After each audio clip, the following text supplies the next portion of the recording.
Hello and welcome.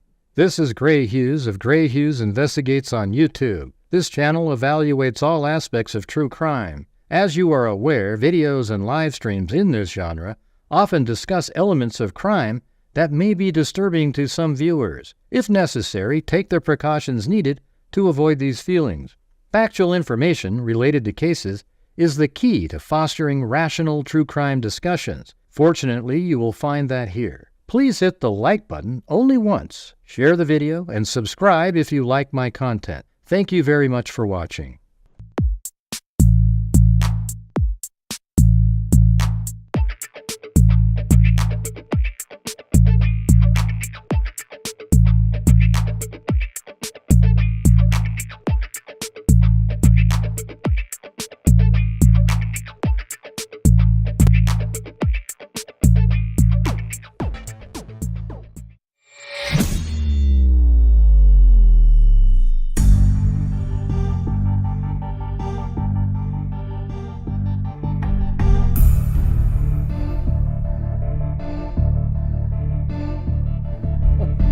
I don't know what happened to the, I guess, let me see.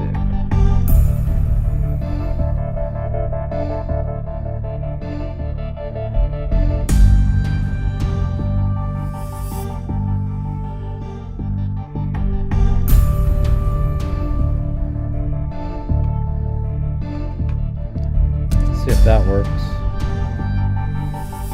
It might. Oh, there it is, there it is.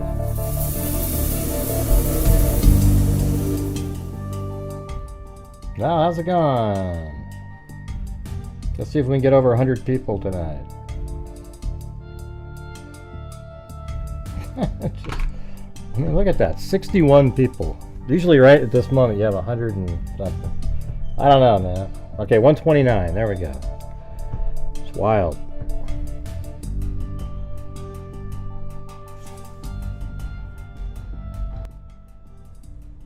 Well, I hope we have a better night than last night in here by all the freaks that are in here. See if we can try to reach the goal as a group. All right, we've got the that's some Caleb Quck update.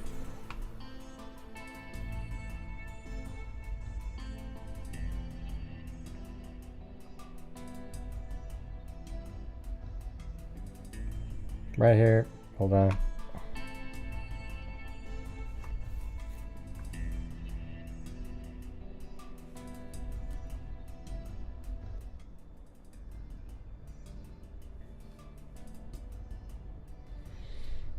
Right. So, yeah, white Tesla was towed by Clovis police. So if you weren't here for the other show the other day, you're just kind of out of luck. All right.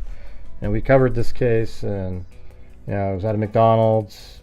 Caleb Quck there was a guy just sitting there in all black, stalking him, just sitting there staring, and then he walked, and then Caleb and his friends left the McDonald's.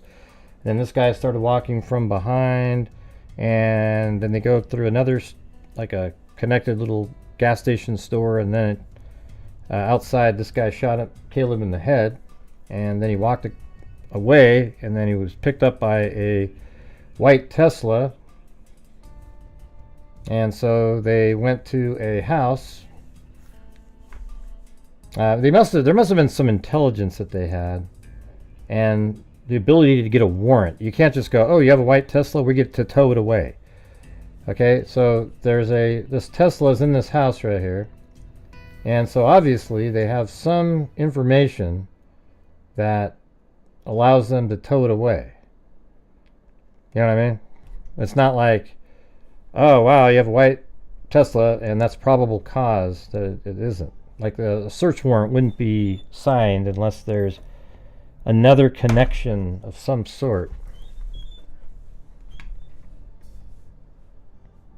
You know what I'm saying?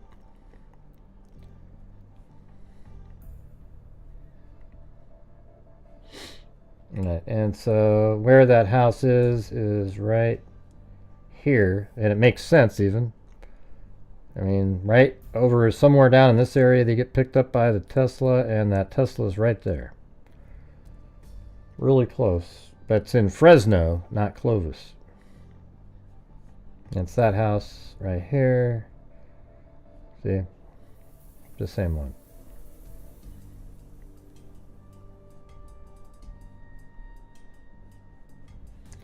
And basically that's, we know who like the owner is and different things like that, but you can't put stuff like that out there. You know, it's you know, that's something you can't just start putting random people names out there that haven't been charged with anything. They did get the vehicle out of there, and we're trying to figure out, is there a, you know, who used the Tesla? Does it make sense? Is there younger people there too? Haven't really seen that.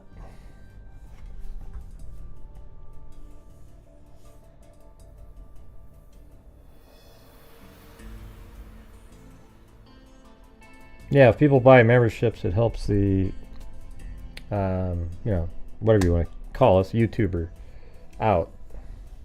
But we're currently at 0 on this show right now, you guys. So I'm not sure why we keep having these starts. We used to always have people supporting the channel right off the get-go, so it kind of keeps the energy going. But nowadays, it's like I have to ask over and over.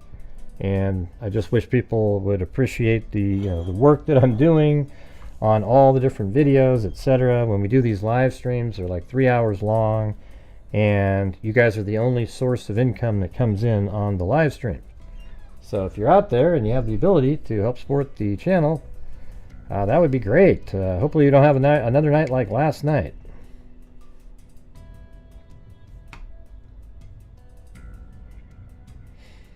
Alright, so that's the update in that case. They have a Tesla, and I think it's pretty clear that that Tesla is going to be involved in the case. It's the same exact, you know, make and model that they were looking at. They, you know, they wouldn't be able to go get that warrant unless there was some sort of a connection somehow. And there it is. And now they're trying to probably put together the pieces and locate somebody.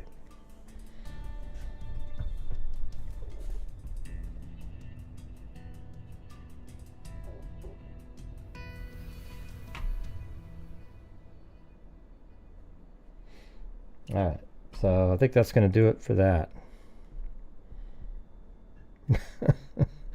My God, you guys. Jesus.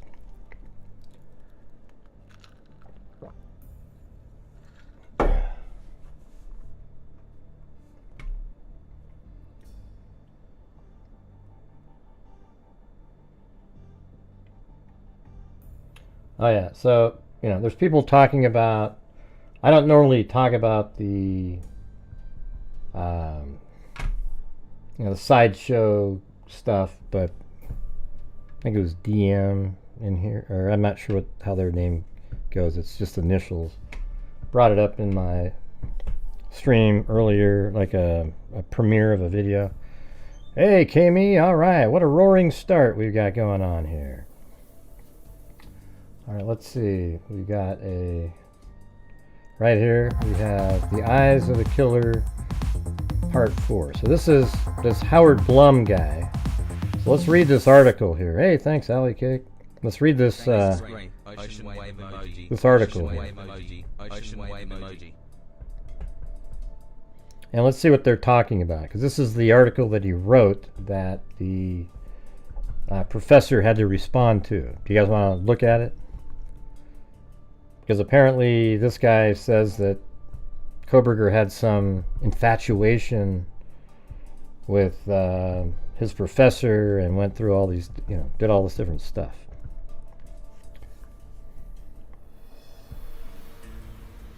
Yeah, well, everybody speculates, but he actually puts it like a book of speculation. That's kind of lame, you know. I speculate based on the factual elements of a case, and does it make sense, you know. I mean, I think every YouTuber speculates. The ones you don't want to watch are the ones that speculate completely outside the bounds of rational thinking and facts. You know, they just go with what's cool for the day, and they just start saying stuff, and people get excited, and then you read their comments underneath your videos that are just so ludicrous, childishly written, just like ridiculous thoughts, unbelievable stuff.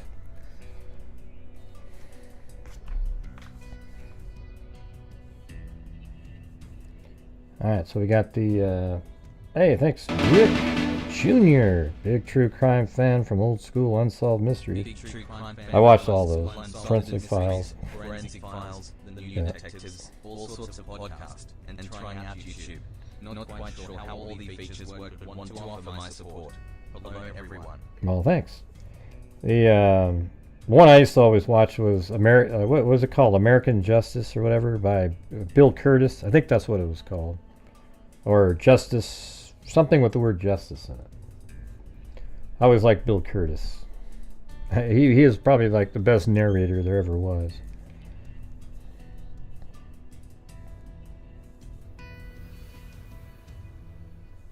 Yeah, thanks, Rick. Alright. Want to kill someone? Hate will get the job done every time. Then again, the heart has many resources. And in a pinch, love is all you need. All along, this has been the big question. Why? Why would someone furtively enter an off-campus home just before dawn and armed with a hunting knife, savagely murder 4 University of Idaho students? Since the grim events of November 13, 2022, it has been a perplexity that has fueled considerable speculation. And now, a despairingly long 2.5 years later, the trial of Kohberger, the 30-year-old criminal justice graduate student charged with a killing poised to start in August, a potential motive is at last coming into focus. in his dreams, or what? It provides the prosecution with a narrative, that, like many of the lingering mysteries surrounding the events of the tragic night, has no kinship with conventional reason.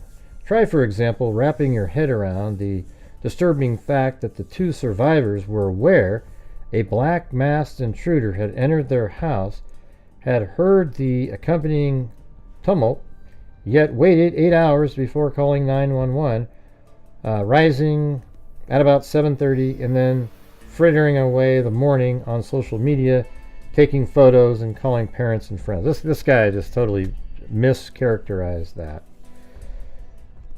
It is an explanation, a hypothesis, really, that becomes credible only when examined through a different manner of cognition. The inscrutable workings of Brian Kohberger's mind. At its root, it's a love story of a sort. Oh, man. This guy should have a YouTube channel. He'd probably get a lot of views, too. Once upon a time, the yarn... Hey, thanks, Tracy Martinek.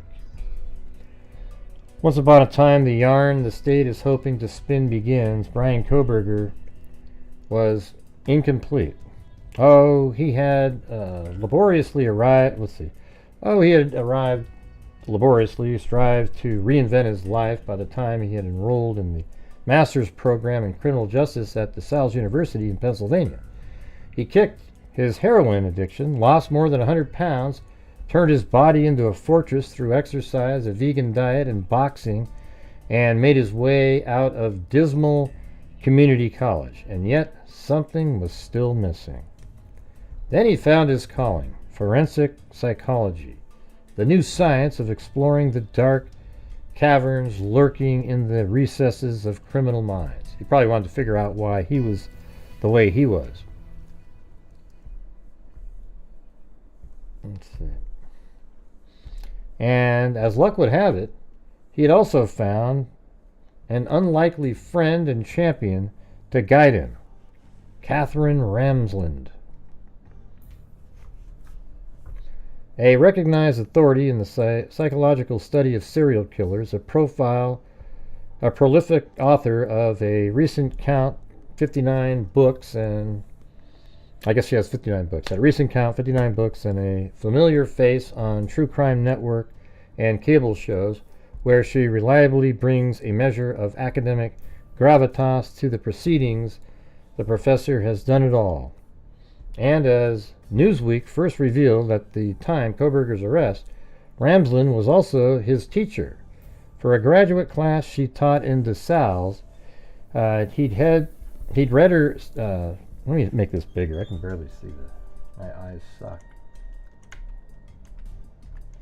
Oh, there we go.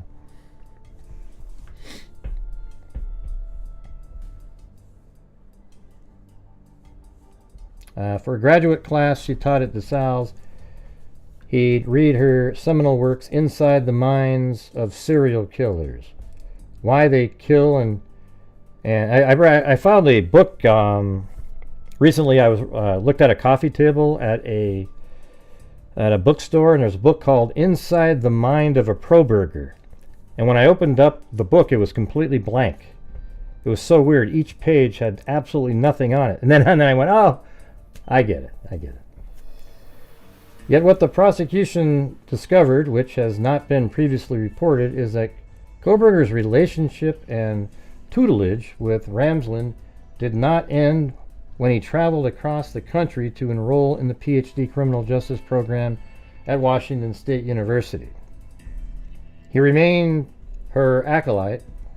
Kohberger was allegedly emailing his old professor in the days before the murders occurred and in the days immediately after. So where are you getting this stuff from?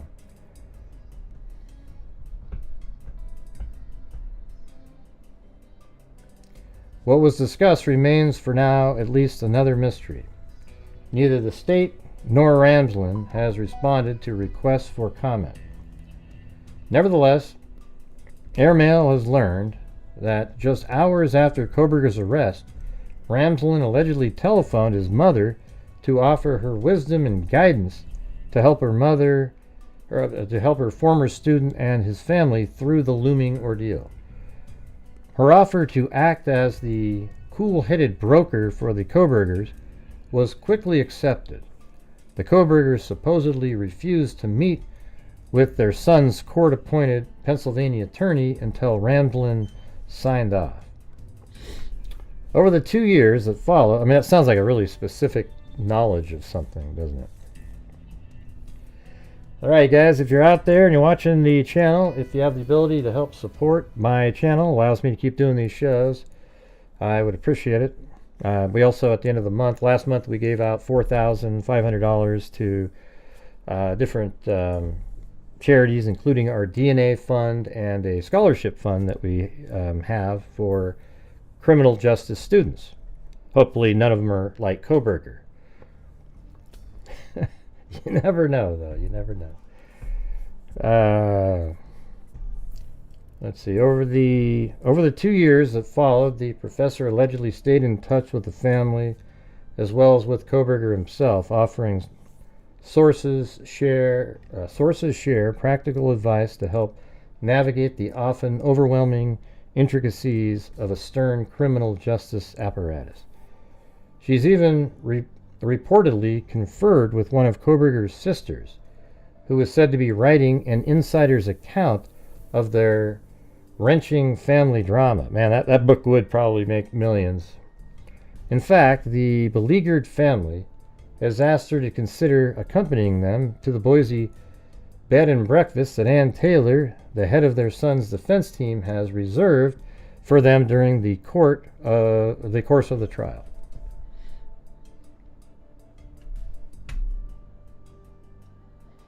From these facts, the prosecution has embroidered a still speculative account of what allegedly led Brian Kohberger, armed with this 7-inch steel-bladed knife, into the house of King Road.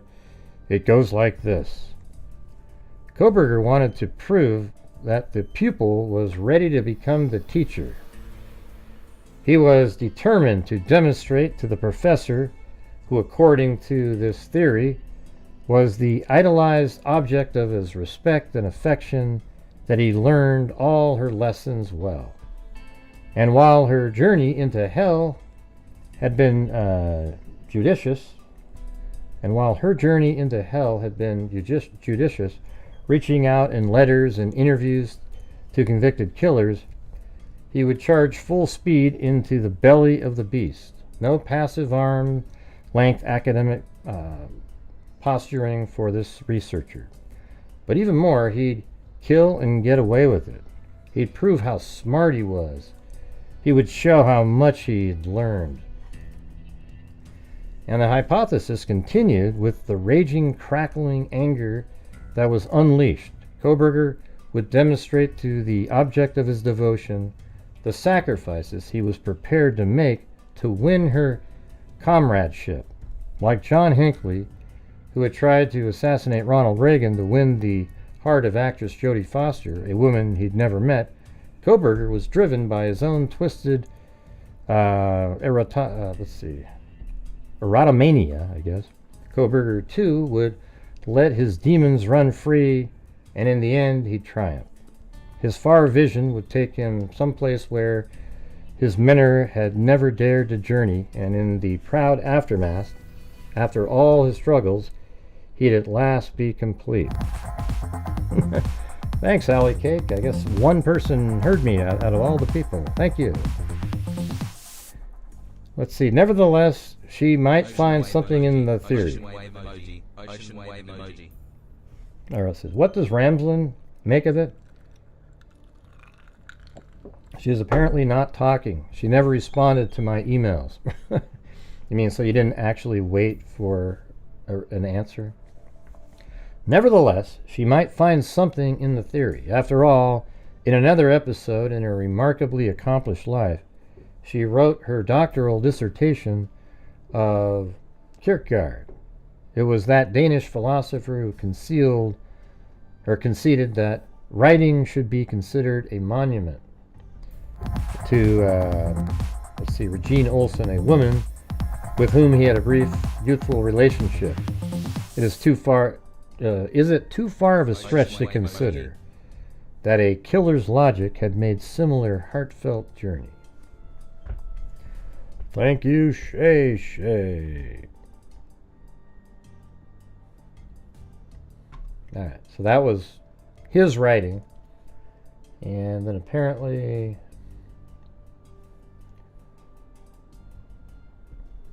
hitting back, Brian Kohberger's professor forced to shut down motive claims as she set the record straight on contact with Idaho suspect. Forensic psychologist Catherine Ramslin was forced to shut down speculation over her relationship with Kohberger, who was charged with committing the brutal quadruple murder in November of 2022.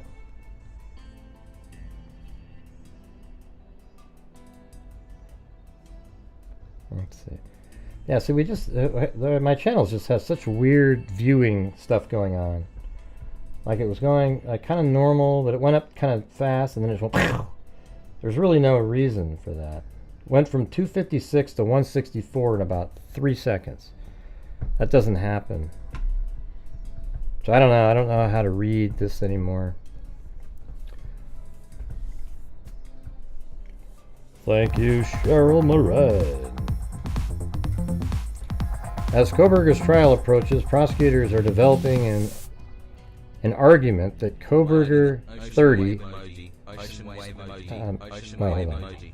Thank you. Stabbed the victims to death to prove his intelligence to Ramslin journalist Howard Blum reported last month. So Howard Blum is reporting this. I don't have any thoughts on it, Kami. We don't know what they talked about.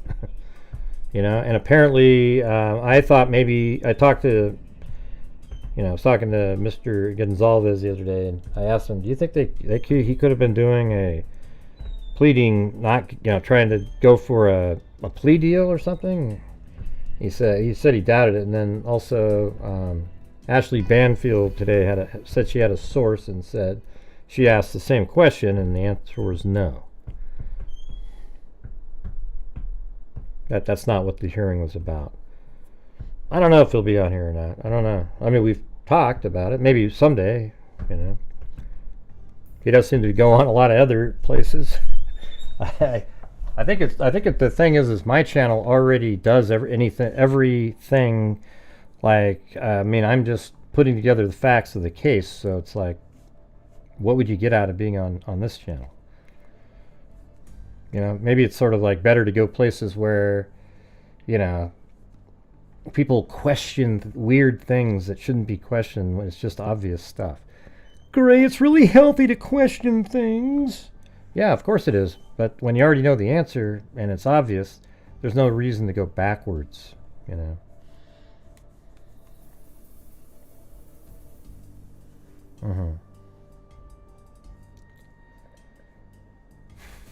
Hey, thank you, R&B.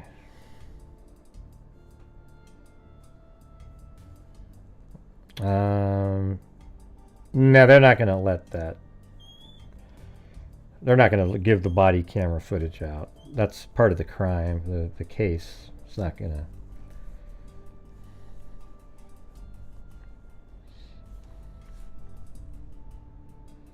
Okay, we're currently at 1/5 the goal, you guys. So if you're out there and you have the ability to help, that'd be great. All right, let's see. So Ramslin 72 was Kohberger's forensic psychology professor at DeSales University in Pennsylvania, where he got his bachelor's degree and studied criminal psychology as a grad student. The closed hearing was probably about his psychological stuff. The pupil was ready to become the teacher, Blum wrote. He added that they will make the case. He's saying that, see, Blum is really, you see, he's just speculating. I mean, why are you saying, he words things like it's like a true thing, as if he had talked to the investigators and they told him that they're going to make the case that Kohberger thought he'd kill and get away with it. He'd prove how smart he was. He would show how much he'd learned. Well, I think that is something he might have been doing. But I don't know about, he was trying to show somebody how much he'd learned. Blum even suggested that Ramslin and Kohberger were in contact after the murders. However, Ramslin has shot down all Blum's claims and denied any contact with Kohberger, News Nation reported. Hey, thanks, Walker.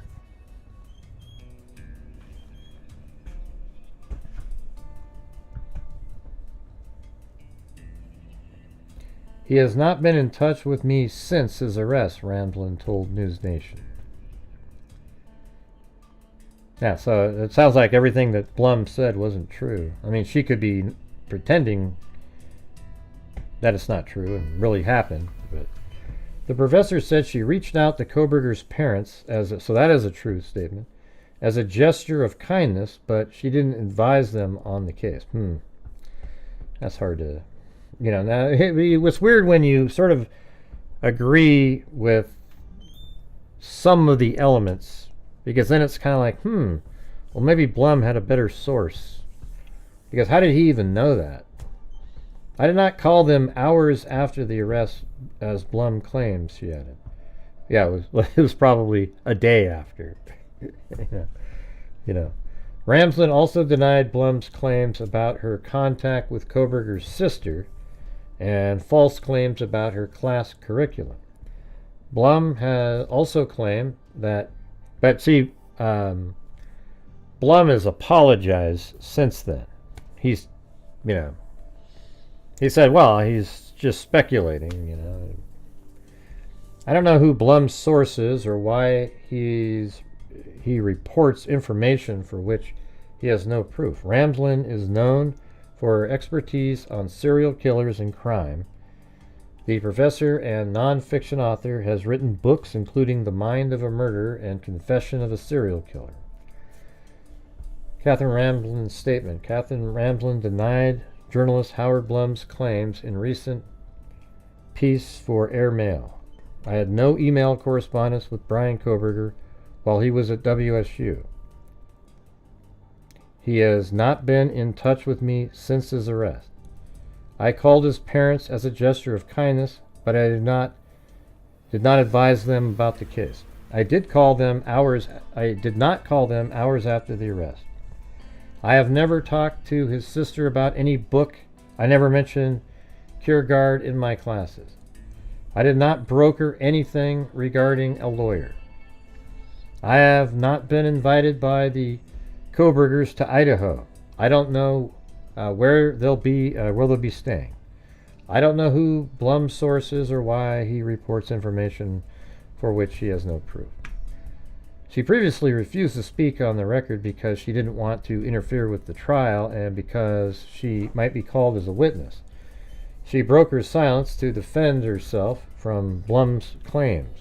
It's unclear where Blum got his information and whether prosecutors plan to reference Ramsland in court. Huh. Let's see. Blum acknowledged Ramsland's response to his article with a series of posts on X. I still stand by my hypothesis as just that, a theory.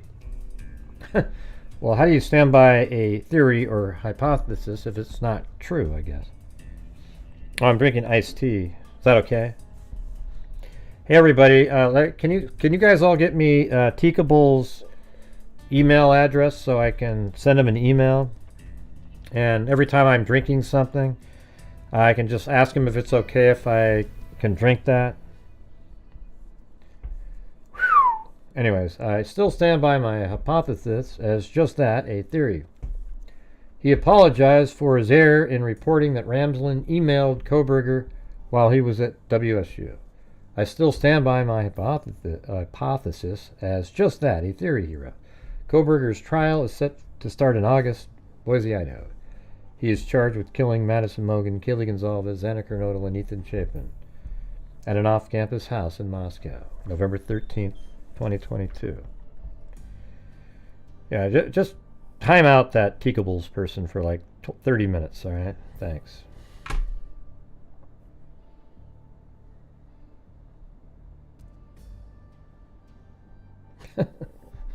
What's going on down here? Let's see. Anyways, that's it. That was that update. Thanks, Ray. Always have info before everyone else. Thanks, Laney Carter. I don't know. I think other people had this information. I'm not claiming to have it. And by the way, after the video I made today, see this area right here? So that's an area he did not leave for that 50-minute time period. Just kept driving around. The red. Like I said, though, there's times that are missing when he was right here, so it's possible he kind of drove down there. But we have no evidence of that. And then look at this. This is the complex that I always call the complex right here. So inside of this is where he would come in and do its looping, but you know, inside there he could technically go all these different places. So, you know, it's behind 500, backing around, like that, right? So that was his focus. So he spent the whole time going around, but this is where he would come in 4 different times. Allegedly what? What are you saying allegedly, Joss? What do you mean? Let's see. No, Tiki's gonna be out of here.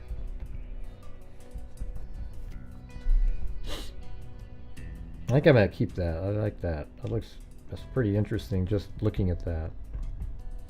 He came in and then he just stayed here for 50 minutes inside the red. But each time, the place that he focused in on the most was right here. He spent a lot of time right in there. Inside the complex. Only one way in and one way out.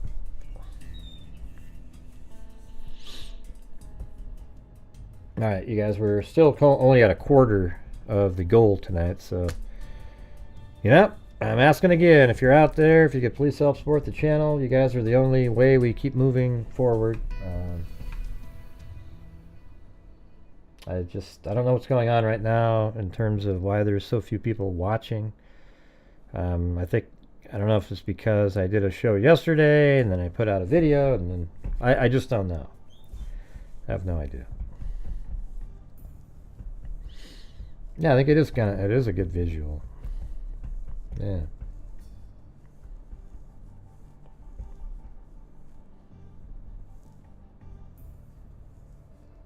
What's that got to do with anything, Joss?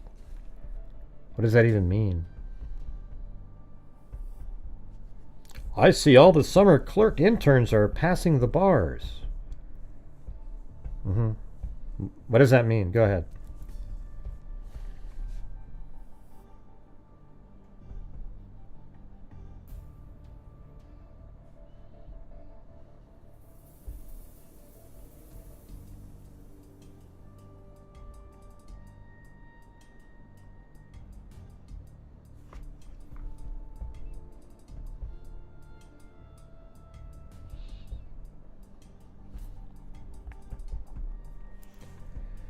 Yeah, so there's a couple different documents. Remember we went over this a few days ago. Yeah, can you get rid of Josh Parker? Time them out too, please. Thank you. I don't have time for people like that. That doesn't mean anything to anybody. No explanation. Just got to come in with some reasonableness.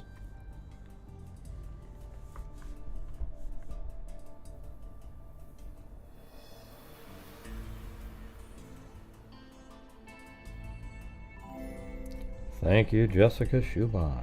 Anti-troll spray. Actually, I'm going to do the his survey first.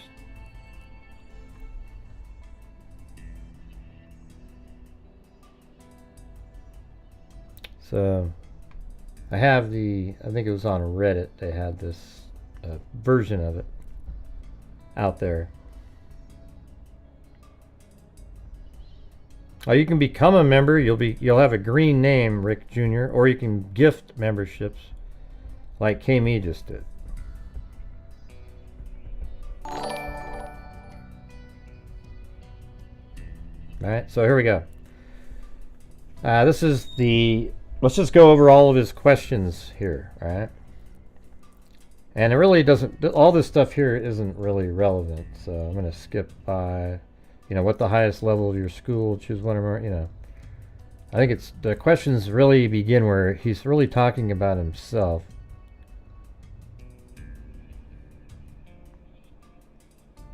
Yeah, I think it's number 13.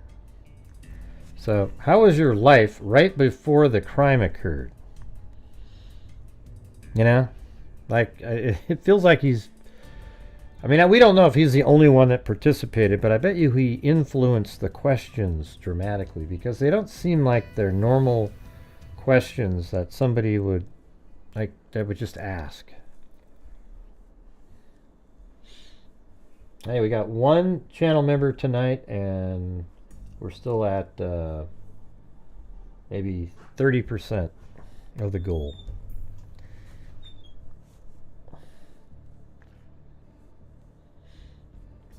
Let's see. That says 13. How was your life right before the crime? Well, his,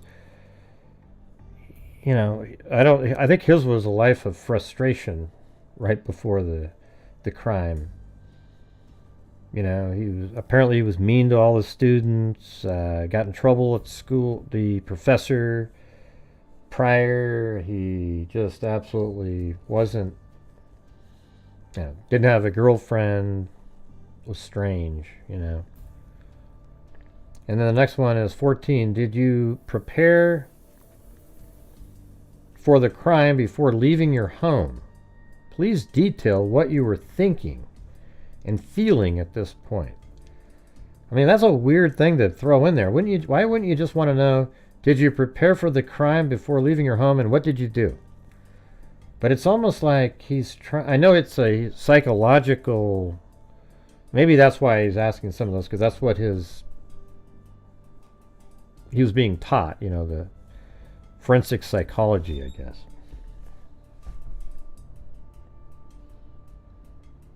What's an XRP? What does that mean? Never heard of it.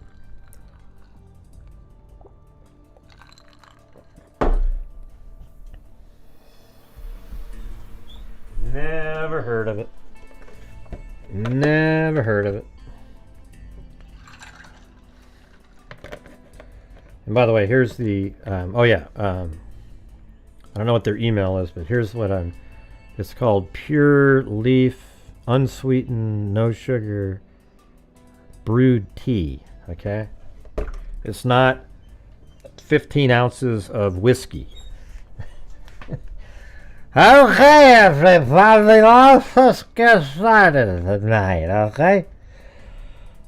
So there's a guy named Kohberger, and yeah, that's what it would sound like, okay?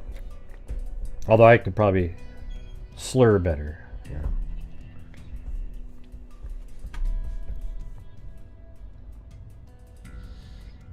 Yeah, please detail what you were thinking and feeling at this point, because he's like anticipating the planning and getting ready. Just the exhilaration he must have felt before leaving his home. Then 15, how did you travel to and enter the location that the crime occurred?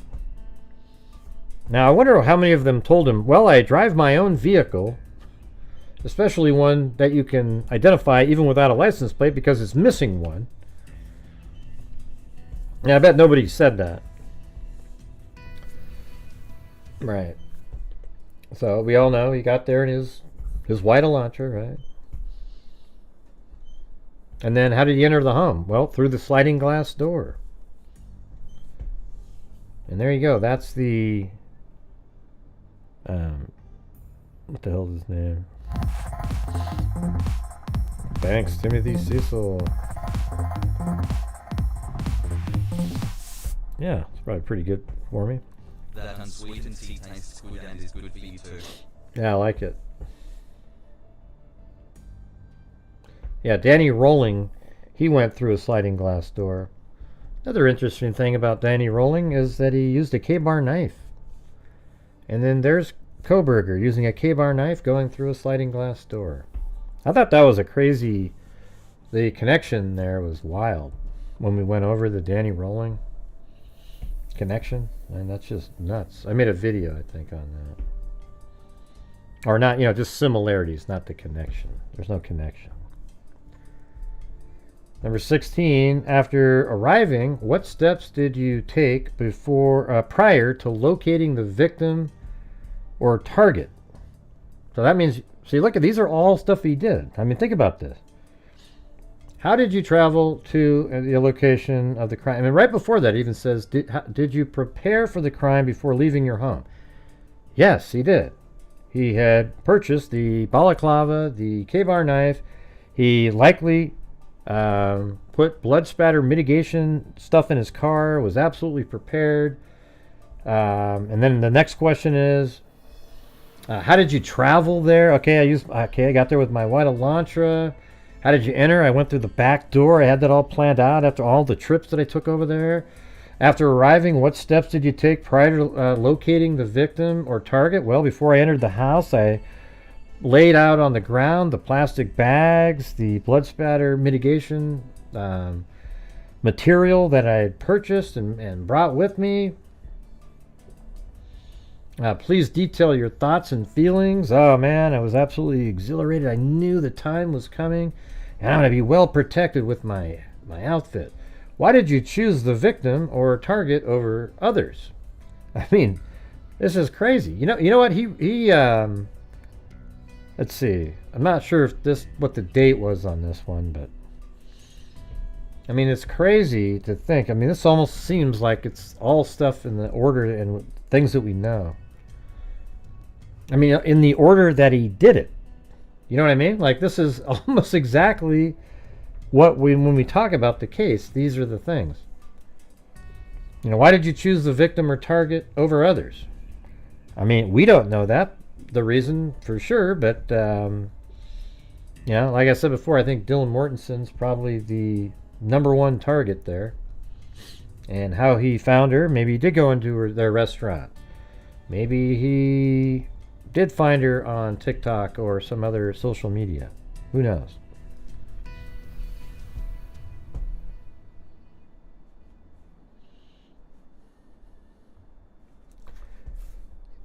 Why did you choose that victim or target over there? We just did that. Okay, 18. Before making your move, meaning like before you started killing, how did you approach the victim or target?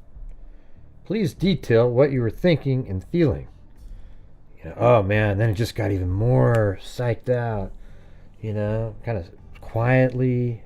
I mean, who knows what he's trying to get out of this stuff? It's pretty wild. But doesn't this sound like it's an actual play-by-play for him, like on that night? It's crazy. It's like it's literally the same thing. Before making your move, how did you approach the room, you could say? Please detail what you were thinking and feeling. What was the first move you made in order to accomplish your goal? What does that mean? Like if you were a burglar or something, what are you talking about? This almost seems like he knows exactly what he's going to be doing. So he asks these specific questions. All right, you guys, how are we going to get the numbers up tonight on the support for the channel? Do I have to do a dance a jig or... I never do the dancing of a jig, but we're currently at 1/3 of like the low end of a crappy goal, and I don't see the difference in decline in my work or anything like that. It's weird how that works. So if you're out there and you have the ability to help support the channel, that would be fantastic. I only want, if you can afford it, then do it. If you can't, then don't.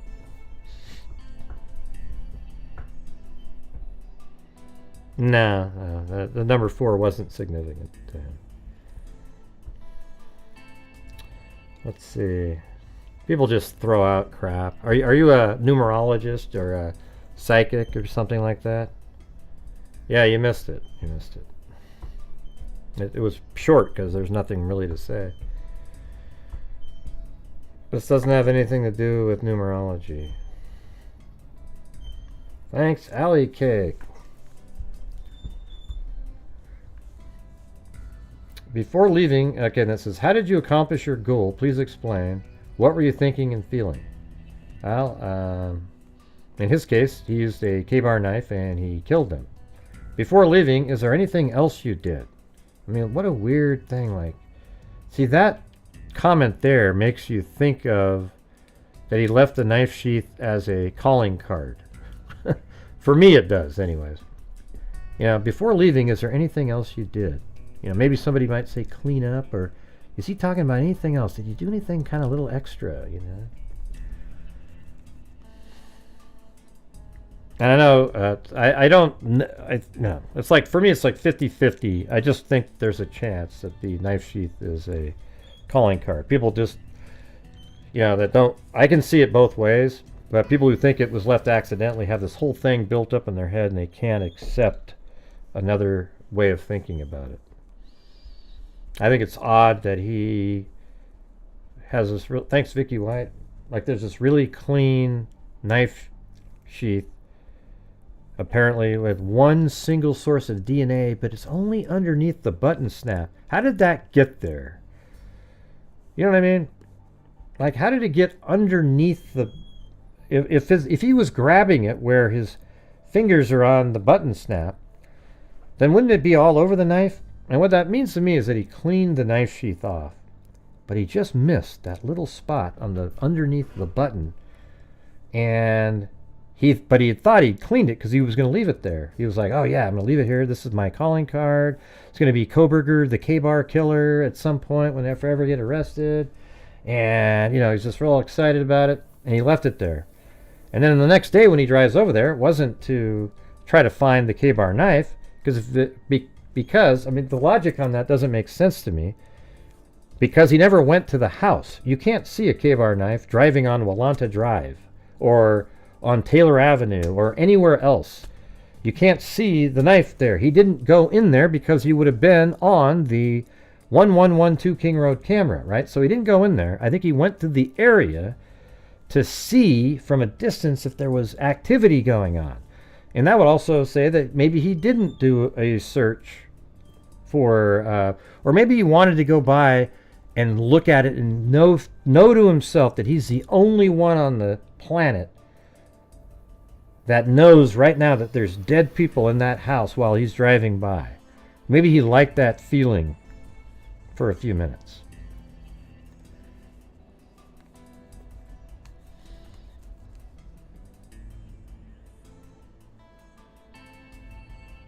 Before leaving, is there... And see, that's what I'm saying. That's the logic there.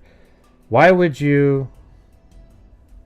if you did go there to go look for the knife sheath, then why didn't you pull into King Road and when there was nobody there? There wasn't any police or anything. And you still didn't go in and look for something on the side. You didn't even go into that complex at all. So you couldn't have been looking for the knife sheath. Doesn't make sense. You would have been on camera looking for it. So that didn't happen.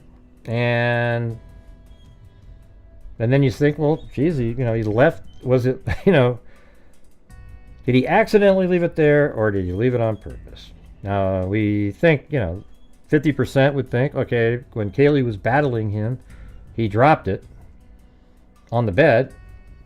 And then, things were getting kind of hectic at the time.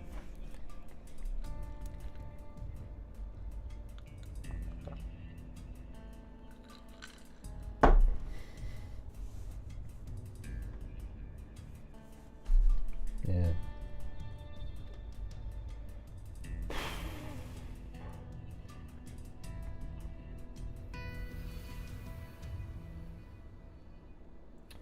Gonna be a long one. After committing the crime, what were you thinking and feeling? Now, how did you leave the scene? Well, you left through the sliding glass door, and then you went up, and then obviously deployed your blood spatter mitigation, got into your wide launcher, and drove away at a high rate of speed. Over the past 2 weeks, how often have you been bothered by any of the following problems? Feeling nervous, anxious, or on edge. Not being able to stop or control worrying. Worrying too much about different things. Trouble relaxing. So I think these are all things that he's feeling, and he wants to see if these other criminals have these same feelings. Trouble relaxing. Because these are so specific and just kind of weird, right? Trouble relaxing. Being so restless that it's hard to sit still. Becoming easily annoyed or irritable.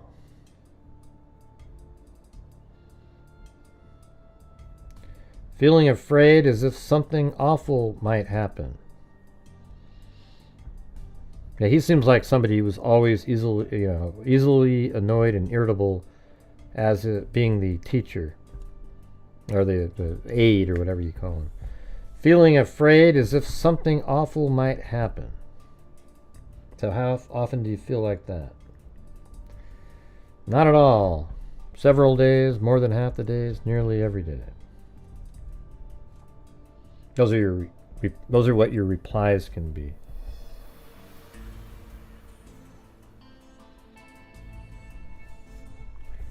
Over the last 2 weeks, how often have you been bothered by any of the following problems? Little interest or pleasure in doing things. See, that's just, he's talking about himself. Why would you ask other criminals that? Feeling down, depressed, or hopeless. You're just trying to see if something about you is the same in them so you could feel better. It's almost like he was trying to make himself feel better to go, okay, so I'm normal. All right. You guys all feel like that. Trouble falling or staying asleep or sleeping too much. Feeling tired or having little energy. Poor appetite or overeating. Feeling bad about yourself or that you are a failure or have let yourself or family down. See, isn't that just really specific? Matching him. Trouble concentrating on things such as reading the newspaper or watching television. Moving or speaking so slowly that other people could have noticed. Moving or speaking so slowly that other people could have noticed. Huh. See, that's so specific. Almost he's talking about himself. Why would you even think that? You're writing a thing out. Huh. Hey, have you ever had problems where you're moving too slowly and other people could have noticed that you're moving slowly? Or the opposite, being so fidgety or restless that you have been... What the heck? Hey, thanks, Cheryl. Jeez. Alright. Man, thank God. Anyways, thank you so much. I appreciate it.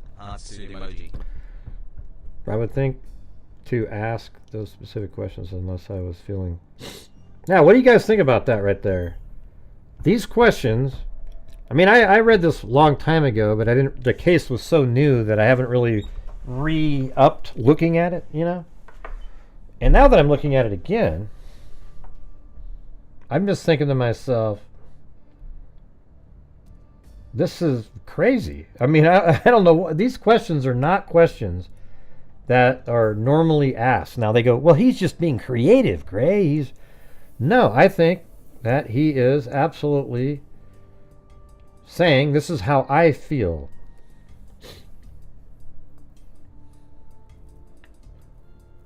Yeah, thanks so much, Cheryl Moran. It's like, man, it's been so tough in here other than a couple of the freaks coming through. You know, other people have been helping too, but anyways. So now, you guys, we need 12 memberships to reach the goal. That equivalent to that. All right?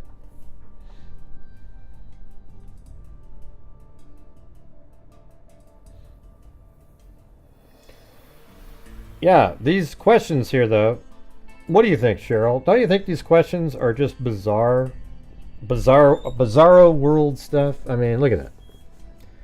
Some of them are, you know, poor appetite, overeating, but like, what about this one? Moving or speaking so slowly that other people could have noticed, or the opposite, being so fidgety or restless that you've been moving around a lot more than usual. So he's like thinking, God, sometimes I'm moving around a lot, and then sometimes I'm like, yay, it's just really crazy. That's not. How do you even come up with something like that unless it is something about yourself?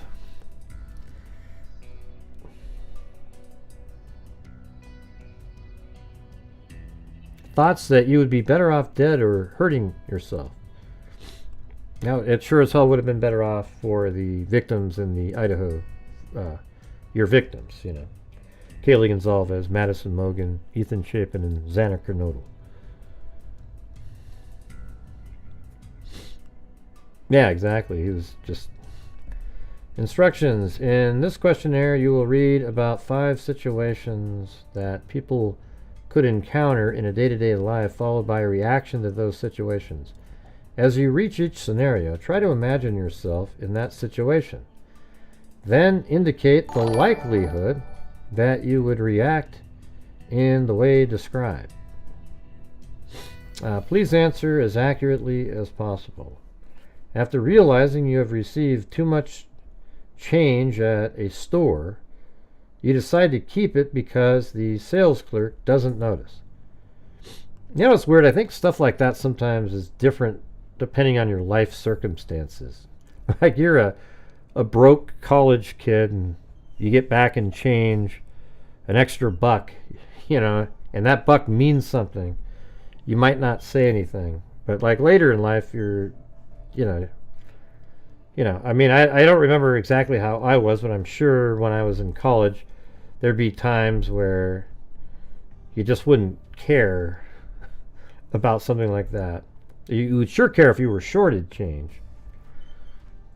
But like as you're an adult, you're just going, yeah, hey, you know, I mean, where was that? I mean, just a couple days ago, I did something similar where you actually give it back. You know, you say, hey, you actually gave me too much. And they're like, oh, shit. Feels like karma or something at that point. Hey, thanks, Whiskey Boots.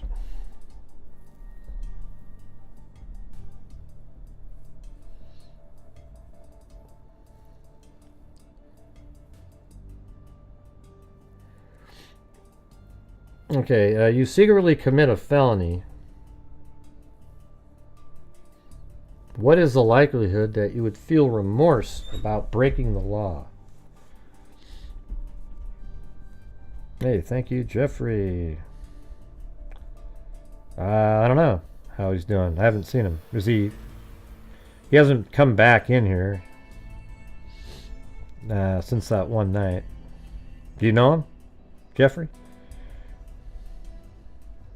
Kind of a weird super chat, to be honest with you. Let's see. My granddaughter did that today. She bought my groceries. I was grateful and proud of her. Yeah. Isn't that cool?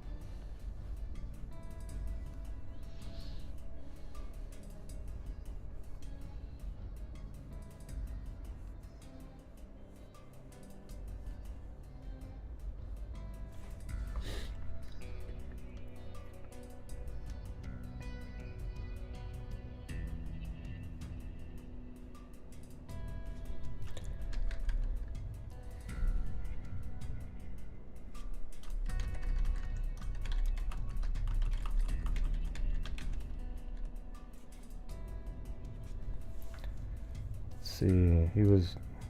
Notice how they haven't responded since I asked them the question? Yeah. People are willing to... I don't know, man. I think that's weird. Manning job, I think he mentioned once. Yeah, he's probably pretty busy. He did have his concussion or whatever, but... I mean, it's kind of an odd question to put in a super chat, don't you think? You guys should check and see how who's this one? Oh my god, you guys. Can I get Gray's email? I have a question. And we have no coffees again, you guys. No coffees. Something's happening here. Alright, so anyway, it says, at a coworker's housewarming party, you spill red wine on their new cream-colored carpet. You cover the stain with a chair so that nobody notices your mess. What is the likelihood that you would feel that the way you acted was pathetic? Kind of a weird question there, too, right? What's going on in the chat, you guys? It's just... all the comments are weird and just strange.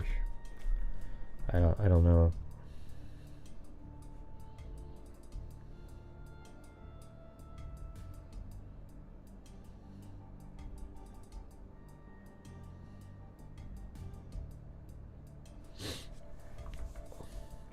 Yeah, it's out of context. It's almost like he did this. He did that. Hey, look at that. 20 months for whiskey boots.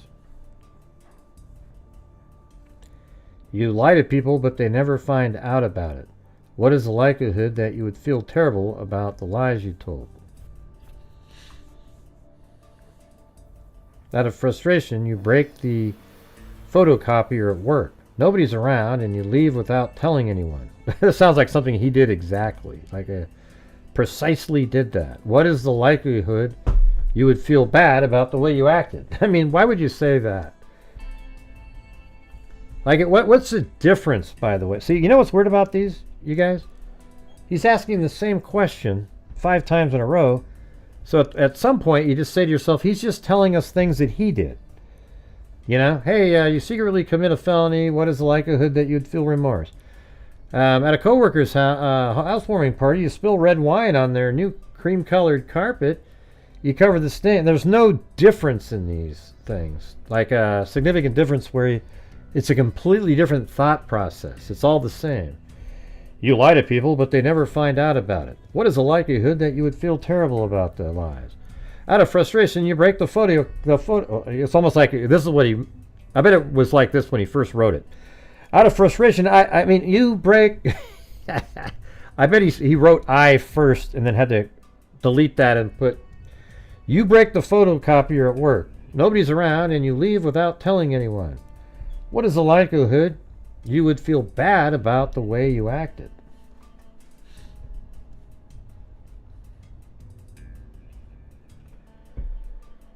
Please read each statement below carefully and rate how frequently you feel or act in the manner described. Circle your answer on the response form. There are no right or wrong answers or trick questions.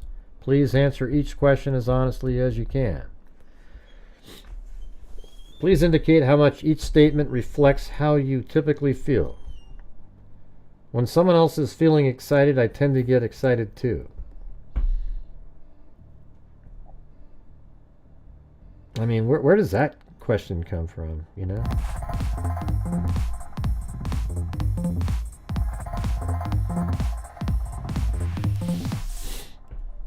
Yeah, well, I'm sure he's... I heard of this series I'm sure he'll get a hold of me. about Nas and Sadi. He was studying criminology and criminal psychology. He was interested in true crime. He stabbed 2 women on a beach, only one survived. I heard of an eerie similar case from England about Nassan Sadi. He sounds like I don't know what the... He was studying criminology and criminal psychology. He was interested in true crime. He stabbed 2 women on a beach, only one survived. Well, why did he do it?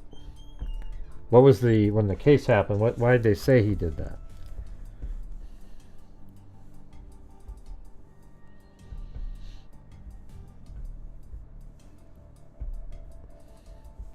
Other people's misfortune do not disturb me a great deal. Yeah, they all say that out there, Walker. That, oh yeah, it's similar to Papa Rogers. Papa Rogers could actually be him.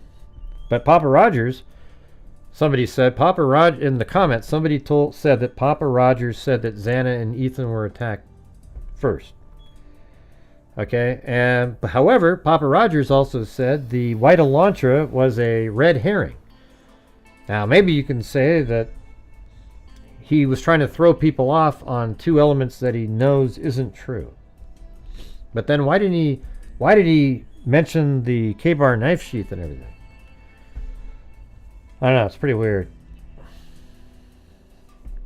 Thanks, Lil D. It upsets me. The other people's misfortunes do not disturb me a great deal. It upsets me to see someone being treated disrespectfully. I remain unaffected when someone close to me is happy. So are you trying to say you're a sociopath? Or I enjoy making other people feel better.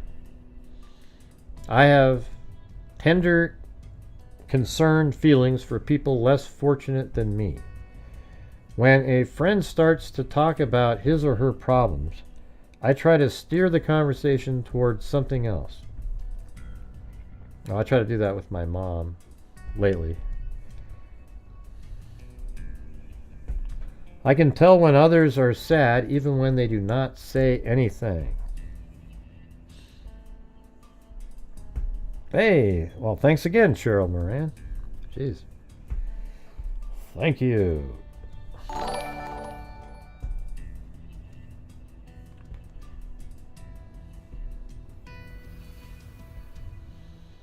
I can tell, I have tender, concerned feelings for people less fortunate. I can tell when others are sad, even when they do not say anything. I think I can kind of do that in person, you know. I find that I'm in tune with other people's moods. I can do that in person. No, I can't do it. It's hard. You can't do it in text form. You know, like looking out there, I can't tell. You guys can see me, though. I do not feel sympathy for people who cause their own serious illness. I become irritated. I have sympathy. Well, that last one, I personally have sympathy for people that cause their own illness, but I don't feel the same towards them as other people who didn't bring it on themselves. It's not the same level. It's like, okay, well, you know, you sort of brought it on yourself, so. I become irritated when someone cries. I don't know, what do you guys... I've actually been irritated when somebody cries when they're crying about something that is ludicrous, you know? That irritates me. How about you guys? Generally, somebody's literally crying about something that's meaningful. I care, but like, some people will cry about some of the craziest things.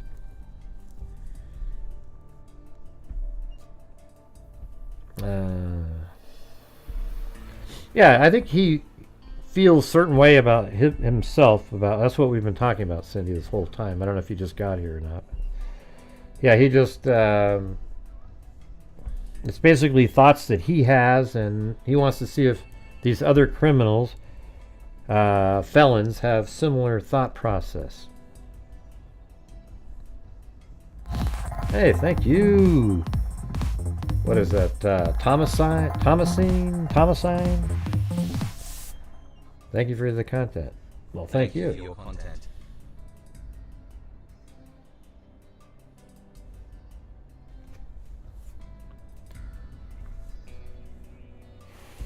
All right. I become irritated when someone cries. Okay, I'm not really interested in how other people feel.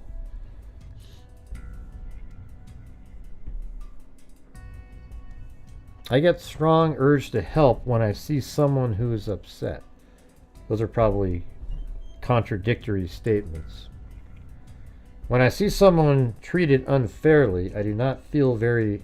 See, I feel the exact opposite. I can't stand it when when it's unfairly... Like, I don't even like it when I read, like I see something wrong in the chat and I respond incorrectly thinking somebody said something.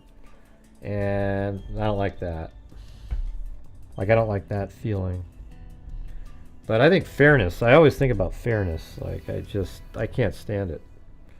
I think that's kind of what maybe it's because I'm a Libra with the scales, or, maybe that's why I'm interested in true crime.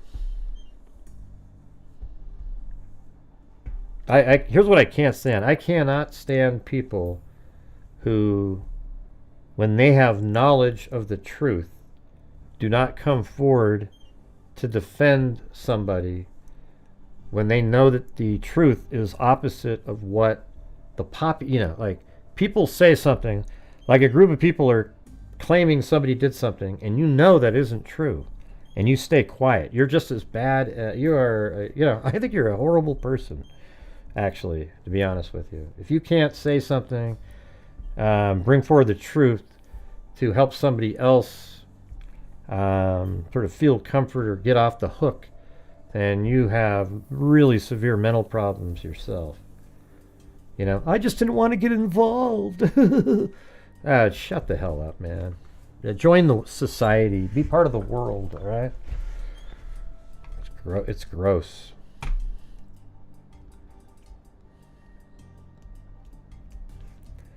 Let's see.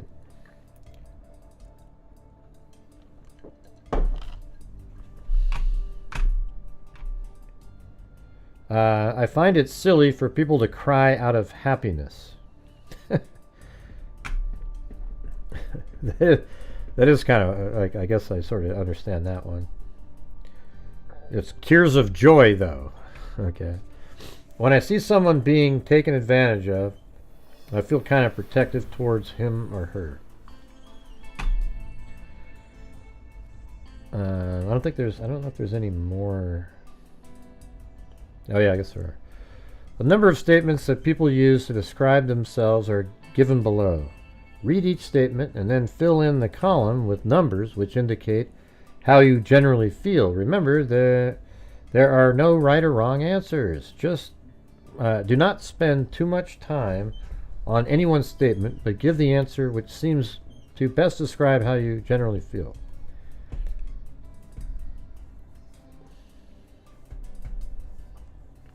I am quick-tempered. I am fiery-tempered. I have a fiery temper. I am a hothead person. I get angry when I'm slowed down by others' mistakes. I think everybody is a little annoyed when you're slowed down by other people's mistakes. I feel annoyed when I'm not given recognition for doing good work. I'll admit, I don't like that. I just do my things. Here's what I hate the most is when people take what you did and pretend that they came up with it. And they do, like, in this YouTube world here, it's just such a, it's so disheartening often. You know, you'll put out something, you spend a lot of time doing it, and then somebody else will pretend that they thought of the exact same thing, amazingly, the day after you put out a video, and then somehow they get more views and they get all the credit, and it's just, it sucks, you know?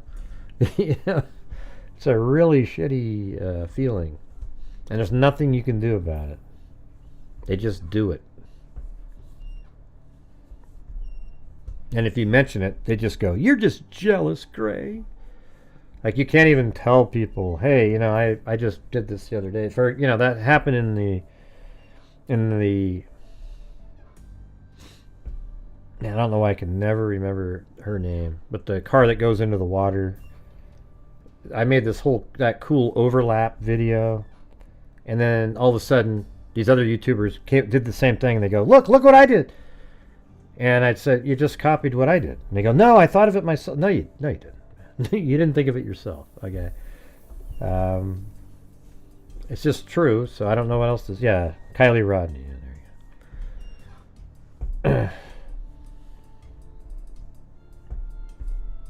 you go. I fly off the handle. When I get mad, I say nasty things. It makes me... I think a lot of people, when they get angry, say nasty things. It makes me furious when I'm criticized in front of others. When I get frustrated, I feel like hitting somebody. I think Zozo could just start dinging off about 90% of these. Let's see. I feel infuriated when I do a good job and well, she doesn't have to worry about that, and get a poor evaluation. All right. I think there might be one more over here. On a scale of 1 to 5, please indicate how much you agree with each statement. I am good at resisting temptation. I have a hard time breaking bad habits. So I think Kohberger is just really... unfortunately, his temptation was to kill, and he just couldn't control it. I have a hard time breaking bad habits. I'm lazy. I say inappropriate things. You have nice birthing hips. So you know he's talking about himself, right? I mean, I do certain things that are bad for me if they are fun. I refuse things that are bad for me. I wish I had more self-discipline. People would say I have iron self-discipline. Please, pleasure and fun sometimes keep me from getting work done. I have trouble concentrating. I am able to work effectively towards long-term goals. Sometimes I can't stop myself from doing something even if I know it's wrong. I often act without thinking through all the alternatives. Sometimes I can't stop myself from doing something even if I know it's wrong. Yeah, see, that one right there is like, that's him, right? He's talking about himself. Sometimes I can't stop myself from doing something even if I know it's wrong. I often act without thinking through all the alternatives. Well, you tried.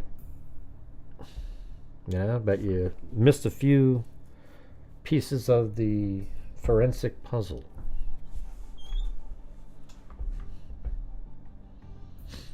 Somebody in the comments said, what did they say about something about, I don't know. I have to go find that. Let's go look at it. Didn't really do that well, the video from today. Thought it was kind of interesting though.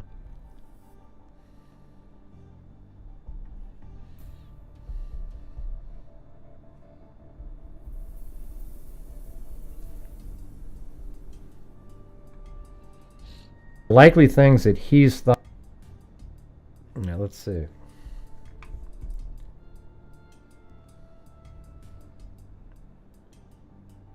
You've been accused, Brian, from first day. You don't have balls between your legs as a man. Shut. God, you guys are so stupid. Have a good one. The person they're mentioning, this Jay, is a total idiot. I mean, one of the dumbest people I've ever heard in my life. Hey, thanks, Ted Daly. Also, it's absolute chef kiss. Listening to whenever you make remarks about the pro burgers. I wish I could tell them off like that, but it's impossible in the YouTube comments. Did you prepare for the crime before leaving your home? Let's see. Where was the one? It was school paperwork. I can't wait till you pro guilters, content creators are proven wrong. Yeah, it's not gonna happen. You will be hanging your head in shame. Although, likely not. Oh, forget it. I'm not going to put that there. Let's see. I absolutely agree. The facts do point to Kohberger, and you do a fine job of facts. Too many folks losing brain cells if they believe he's innocent. He followed his own plan. It's possible that Kohberger's survey is where he targeted the victims. Right. Where was the one? Bedrooms are typically on top floor, not the middle. Who cares? What a stupid, you know. He buried the knife in the woods on his joyride home. Thanks, Gray, for a great video. I definitely think, let's see, another excellent video that, very interesting. Papa Rogers said Xana was first. Almost a perfect crime, BK. Let's see, BK is the person who committed the crime, and the evidence points to him. Yeah, I don't know where that one comment was that somebody, they said something about like I'm mean to Brian or something. Like you just don't like Brian or something. It was something like that. Thanks, Ted Daly. And you guys, we have no coffees for tonight so far, so we're going to have to do something about that. That's just, you know, I don't think we've missed a night without coffees.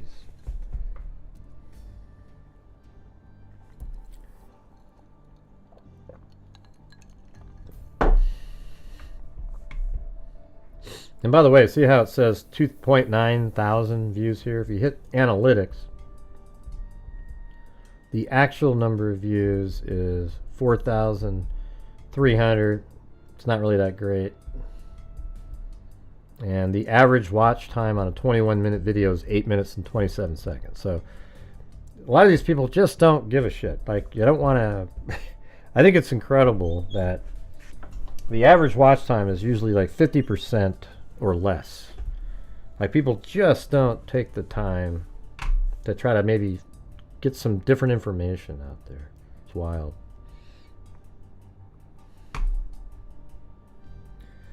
All right, so we got that one. Now let's go over to his crime scene scenario final. We'll just kind of skim through it. People need people to be kept out of the scene, waiting for backup. I must call the immediate supervisor. The coroner must be called in order to pronounce the woman dead. In EMS, this part's kind of interesting. An EMS should be called if they were not already. What was that sound that we just were listening to?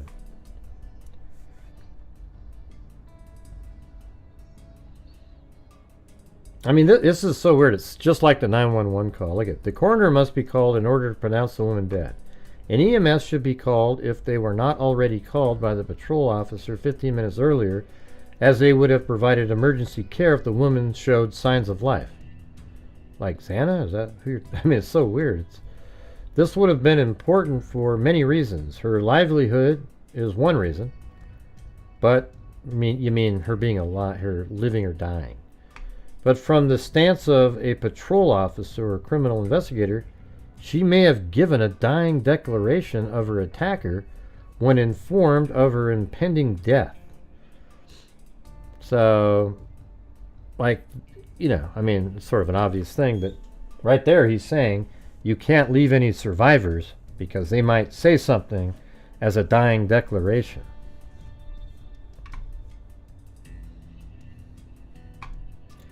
Forensic services are next on the list to call. A cursory search of the immediate area should be done. Officers who are not needed, I guess, not important. If there is anything in the trailer, I should gather the following information in my notes. The offense, the time of day, date, approximate. Let's see. Equipment I will have on hand in the investigation. I think this part here is basically a criminal. I mean, here's the thing that's so amazing. A criminal would want to deploy exactly the same thing that a crime scene tech would want to deploy to not to, you know, sort of, what's it called? Contaminate the crime scene with any of your DNA or fibers, etc. So a criminal who had training in that would be... Listen to this right here.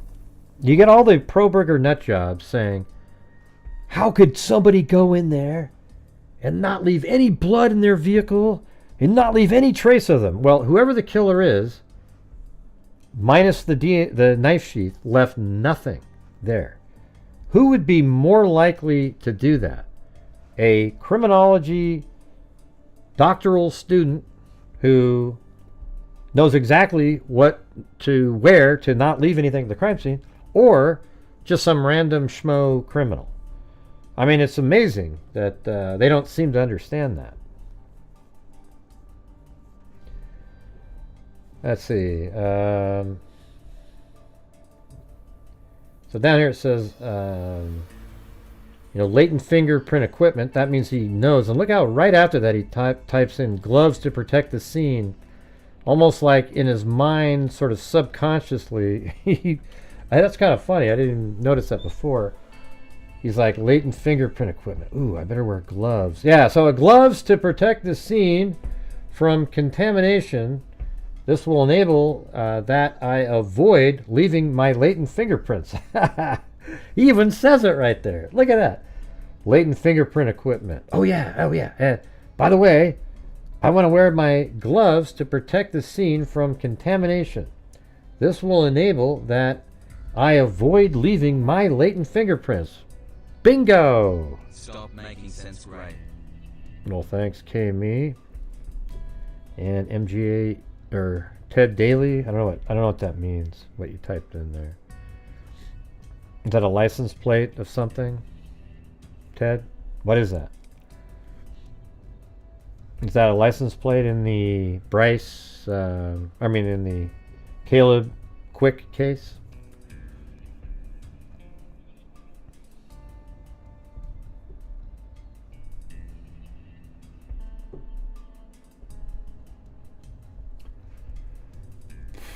All right, so the next one is forceps and small tweezers and a pair of scissors. So he's aware of, you know, really small fibers that might be left at the scene, filter paper or small swabs for liquid evidence or trace evidence. So he's going to want to, all the equipment and everything that he's talking about here, he would want to go in there to make the use of the equipment meaningless, because there wouldn't be anything to pick up.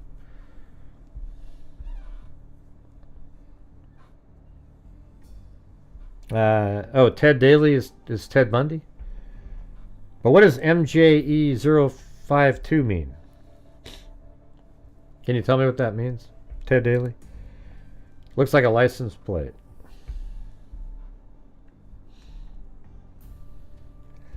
Alright guys, so if you're out there and you have the ability to help support the Grant Hughes Investigates YouTube channel, that would be great.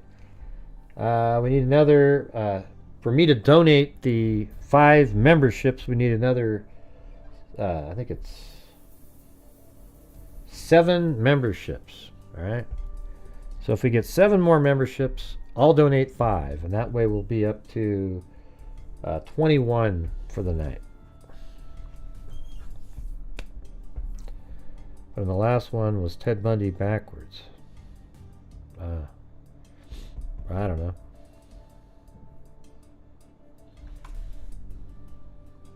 We still have 0 coffees, though. Trying to figure out what made that one so much. Everyone shied away from that one. That one doesn't take the same percentage YouTube does. I have a good house, but we definitely don't have basements here. I'm not sure what that has to do with what we're talking about. But yeah, don't know what that means.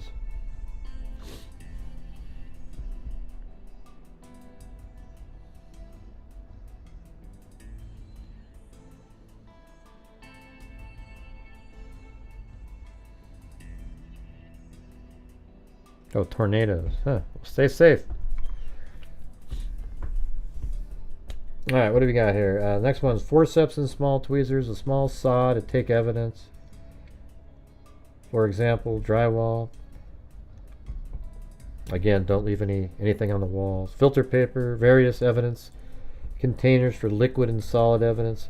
See, the person that wrote this whole segment right here is absolutely aware of all the little elements that might be collected at a crime scene.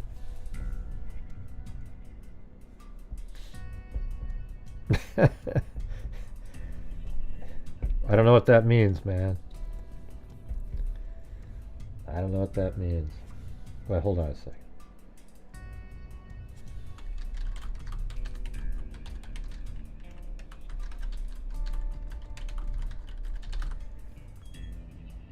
Oh, that's Ted Bundy's license plate number. I just looked that up. I thought through it.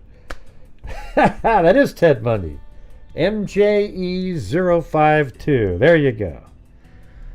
So that MJE052 is Ted Bundy's license plate. All right, there you go. Well, thanks, Ted Bundy. Could really use some coffees, though. I'm going to put it in here again. Let's get some coffee, all right? There we go, right there. You can do it. It's coming.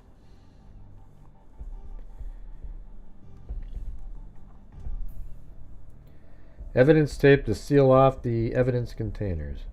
Casting material to take molds of possible footprints around the perimeter with rubber container for the mixture. Right, well, he left a latent fingerprint, but is it his footprint, by the way? We don't know. Here's the thing, you guys. Hunter walked right through that same area to get the knife in the kitchen. So easily could have created a latent footprint there. Protective clothing, I don't know if he had... Now, in the documents, did it say that Kohberger owned van-style shoes? Did it say that? I don't remember seeing that. Here's SMU little donation.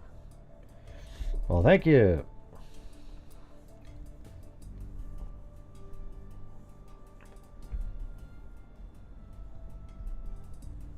Oh, it takes you off of YouTube?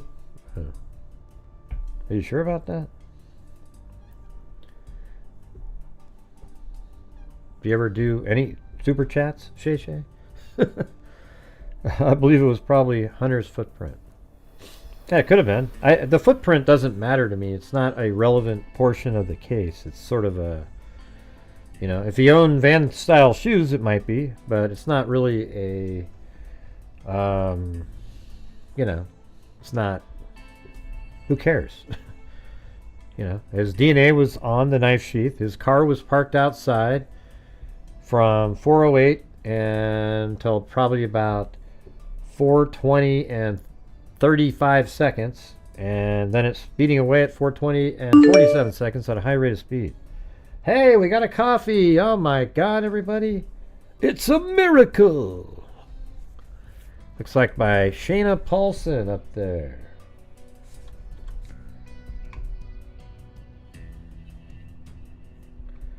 crime scene tape for the scene, protective clothing. Look at this right here. I mean, you guys, I mean, don't the pro burgers, I mean, there's probably pro burgers watching right now. You know, maybe Skidgore 666 is. When you read stuff like this, that Brian Kohberger absolutely knew that he should wear protective clothing, for him not to contaminate the crime scene, to wear protective clothing, boot covers, eyewear, fiber-free overalls, face mask, aka balaclava, hairnets, gowns, and anything that will prevent me from contaminating the scene with things I bring in with me. I mean, come on. That's just insane.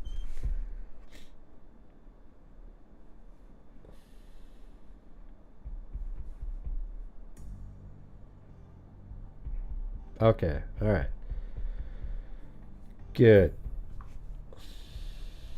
I haven't really heard anybody else say that that footprint could have been Hunter's, but I just thought of it right then. You know, like, hey, you know, now that we know that Hunter, prior to the 911 call, ran into the kitchen, got a knife, and probably went to go check the room and then told the girls to get back, get back, get back. That's why they were kind of freaked out when the 911 call was made. And then they went up again at the request of the 911 caller, and then Hunter still led the over and knew it wasn't going to be good and came back and still said, oh my God, hey, you know, get back, get back, get back.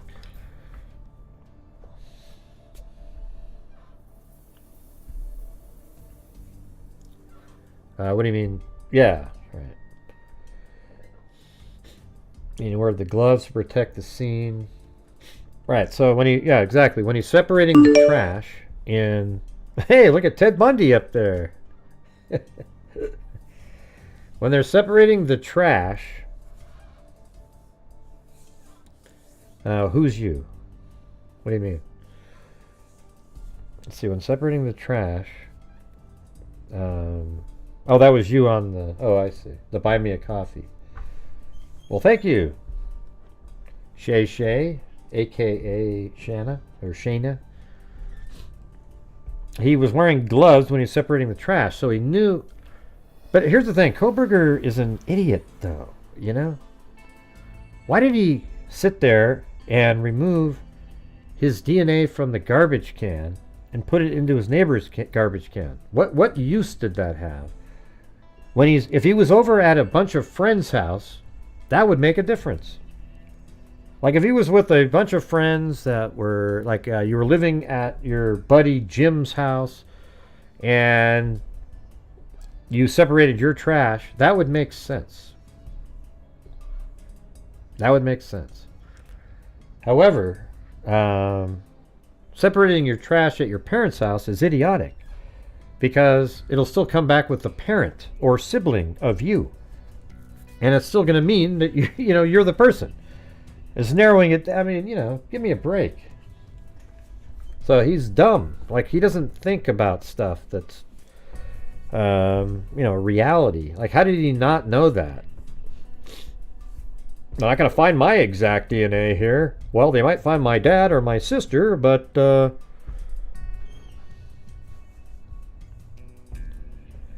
sends a coffee after somebody sending cryptic Bundy hints. No, he's look at the Bundy person's a nice person. Okay, they're not a mean person or anything. I emailed with them and messaged, or they messaged me in the coffees. They have a phone number that they gave me, but they never, you know, they didn't really. I think they replied with just some smiley thing instead of actually communicating. I don't understand that, but you know, it's okay. Thanks, Von Dazen.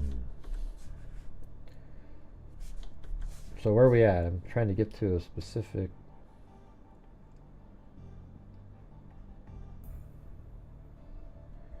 Yeah, I think we still need what is it? 5 channel memberships, and then I'll donate 5 myself.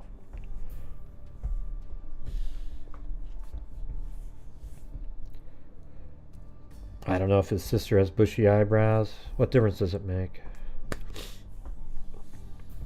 She's not 6 feet tall, athletic, a male. You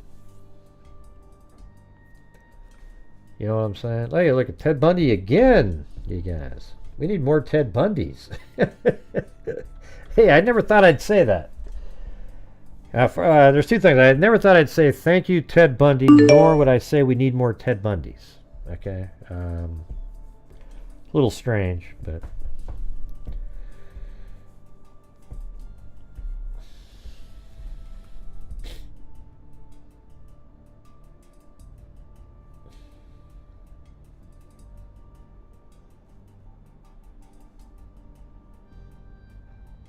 I think one of Ted Bundy's didn't show up.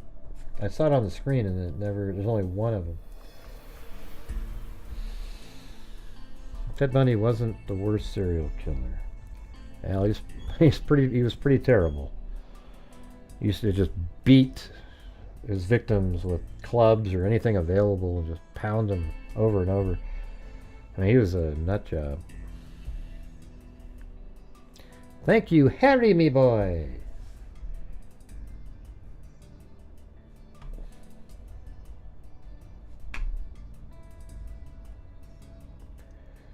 Okay, so that part was there. A blue light with yellow glasses, which makes small trace evidence more visible. That kind of relates to that latent footprint.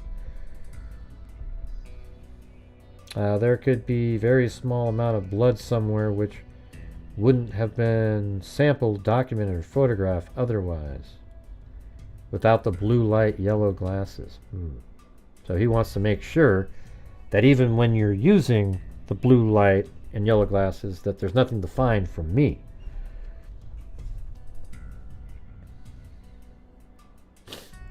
Entering the home for crime scene documentation and initial photography. Having too many personnel, I must ensure that myself and my fellow crime scene personnel are wearing gloves and other protective equipment to avoid contaminating the scene with latent fingerprints. But see, that's not a full sentence there. I mean, with latent fingerprints? No, it's for everything else. Your fibers, your hair, you know. And by the way, I saw some video where they would put these little booties on, and they'd be walking around in leaves, and just sort of walk in with the leaves all over their feet. Like, what's the point? Just for show to put the damn booties on? It's stupid. Anything that is fiber-free and covers the mouth, hair, or overall body would be helpful in avoiding crime scene contamination, since hair, saliva, skin cells, and other bodily fluid or cells may be added to the scene, thus contaminating it. Right, so you want to wear a balaclava to avoid your, some of your mouth liquids exiting. Generally, people don't have eyeballs that drip. Fibers can be left via the theory of exchange and would contaminate the crime scene from its initial state as the offender left it. Right. Even if we can't assume that there was an offender, despite seeming obvious, preventing contamination is an important way to ensure the integrity of the investigation. As if there is indeed criminal homicide. We should always treat the crime scene as if there was a criminal homicide, as to not miss out on important detail. I wonder if there was something that, if Kohberger had become a cop or something, if that would have changed him or something. Like, would he be different? Like, or would he just have used that to try to get away with it?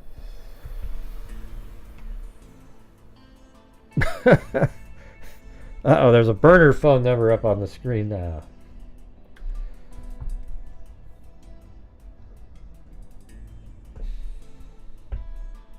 I actually think I figured out who you were, Ted Bundy. I think you're actually a female. Alright.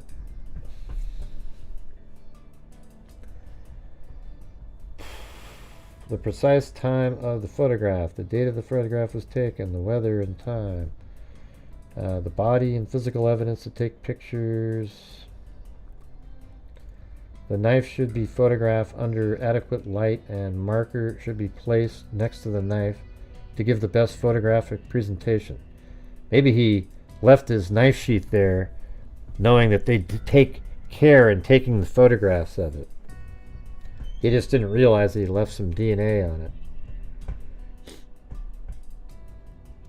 You know, what about this? We didn't talk about this.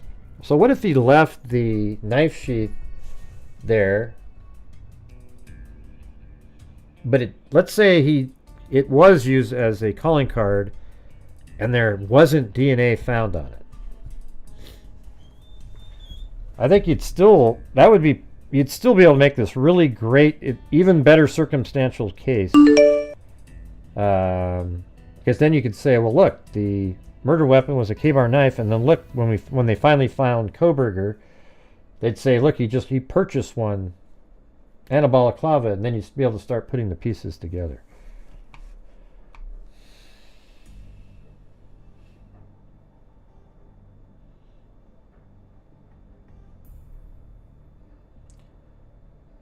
Huh?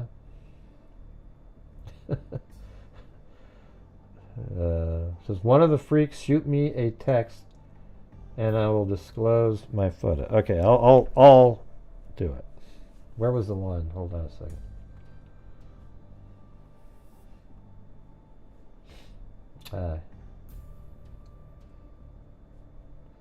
I don't know where the one is that the one that had the number on it doesn't show up. I don't see it anymore.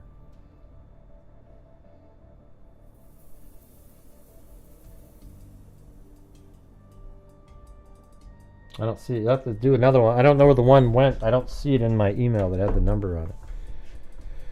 Maybe he could have been a prison guard in upstate New York. Yeah, well, if the sheath had no DNA on it, you'd still be able to make a really, really strong case against Brian Kohberger. Especially with all the other stuff that they've found. The DNA on it is really good, combining everything. But I think if you went like this, I would say this. If you have the knife sheath with no DNA on it and the white Elantra driving around, it's stronger than having no white Elantra and only the knife sheath with Brian Kohberger's DNA on it. I think it's stronger case because you could easily go, hey, we don't know how his DNA got on there, but he wasn't there. Show me where his vehicle was there. Can you show me any other way that he got there? You know, you could make that case.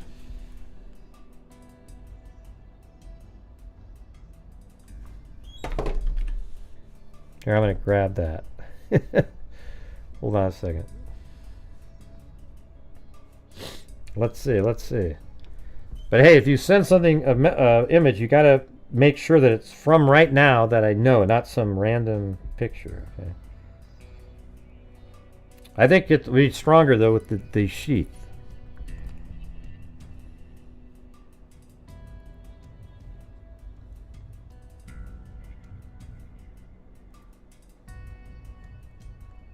Hold on a second, I gotta.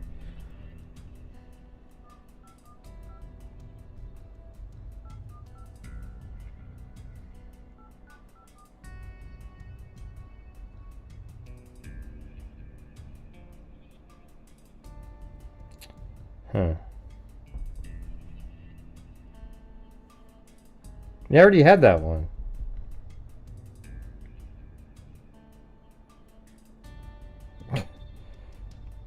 Yeah, I already had that one. So. And it's not a burner phone number, by the way.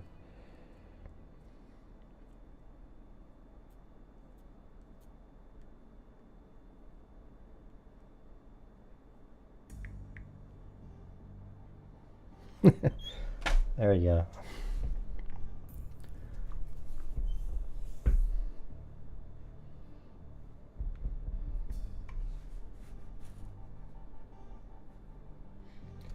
Yeah, but see, here's the thing. If you had the knife sheath and the white Elantra, his name would have eventually popped up because his vehicle was found on the campus, and then we would have looked at it, and then you know, through other techniques, they probably would have been able to develop probable cause and then start doing all the searches. They would have found that, oh, look at that, he purchased a K-bar knife in March. Look at that, he had a balaclava. Look at him, he's got the bushy eyebrows.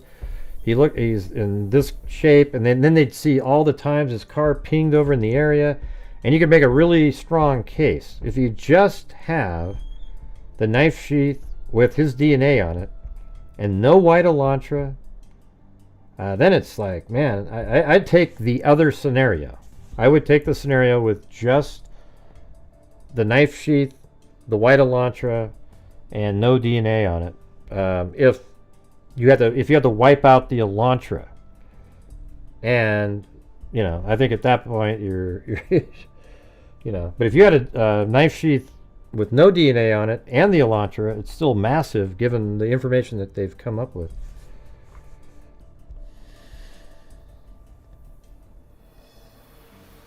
What was the person's name, Cheryl?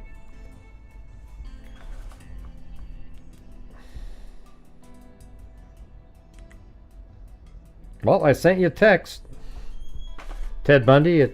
There's nothing. I didn't get anything back. What for, Paulette?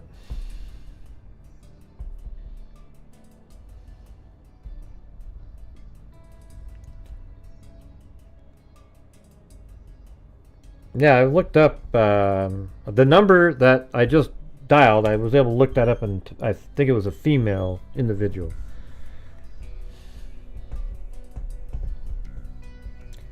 Let's see. The knife should be photographed under adequate light. Let's see. The distance from perimeter. Too much detail should be included in the sketch.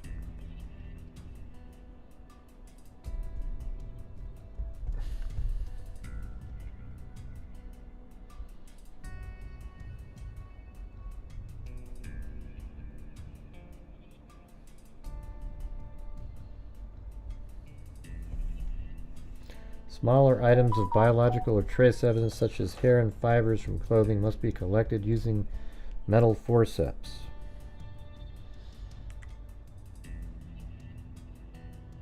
Oh, okay. Okay. Well, I guess it's not a lady. But, okay, cool. I won't share it. Kind of looks like Ted Bundy. No, I'm just kidding. He doesn't look like Ted Bundy.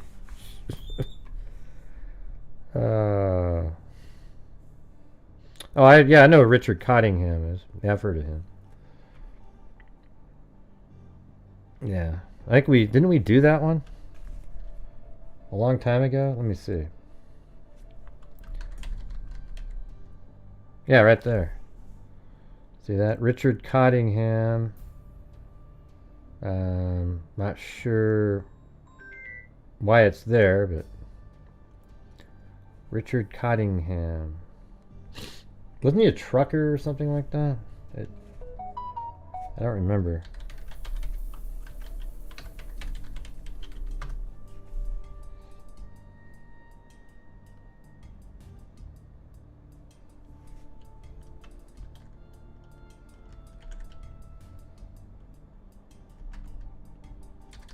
I don't remember if I covered it or how his name got brought up.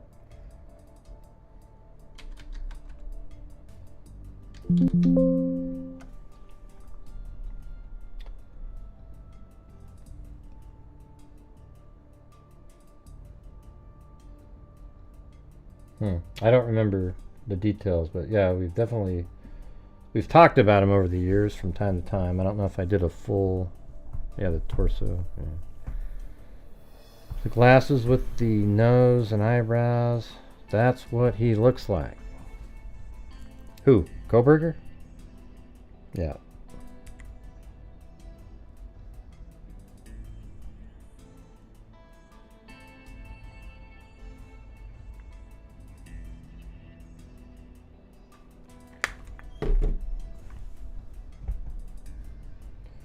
Alright, you guys. So we still need 5 more channel memberships for me to donate the my 5 memberships. Okay, so we're 5 away, or just $25 total gets us to that number. All right, so see if you guys can do it. Shouldn't be difficult. Let me find this. It was pretty cool what I was trying to work on earlier today. Sort by date. Kohberger's survey. Is it this one? Let's see. Yeah, so what I did with what I was trying to use ChatGPT was to say, what are some of the similar things in the crime scene scenario that we just were looking at and the survey, because they were both written by the same person, right?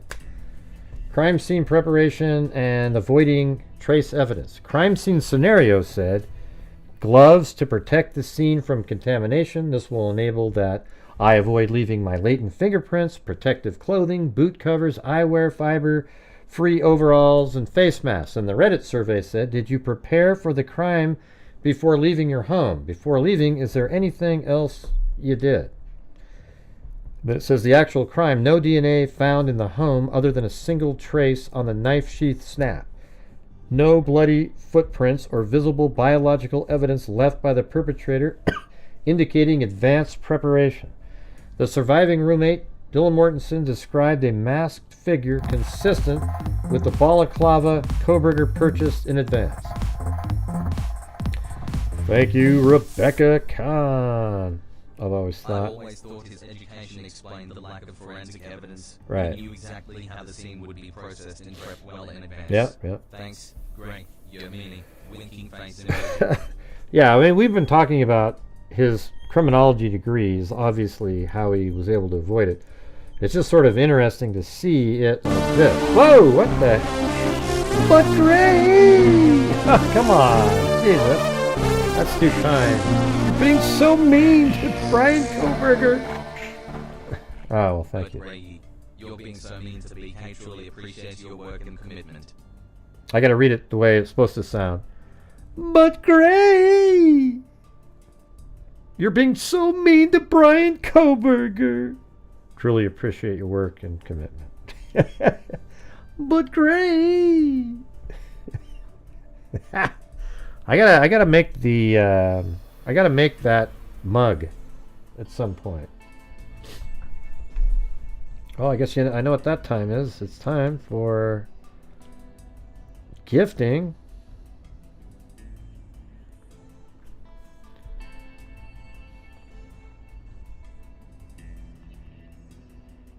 And there are 5 more. There we go.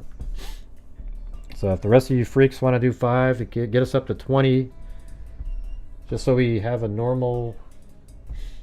Now we've been having so many new members lately. It feels weird to have even just 15. It's tired of it all. But don't you think this is a pretty? I like this thing that I did here.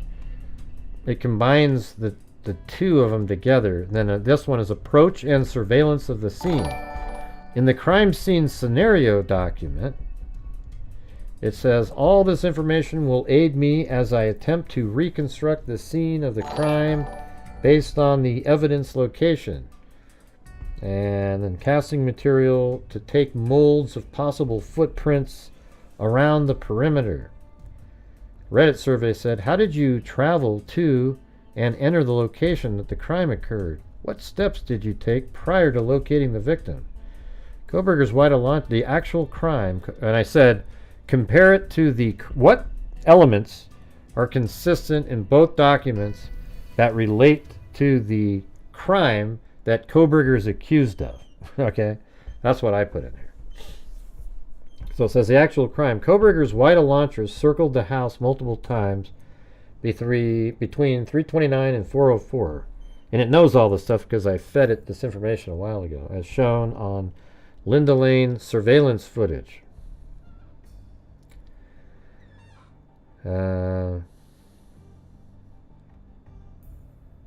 Huh?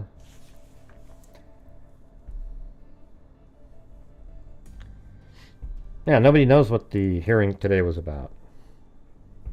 That's what I'm trying to say. Yeah. It wasn't about, I think it was about his psychological issues, because they did that closed hearing before on that.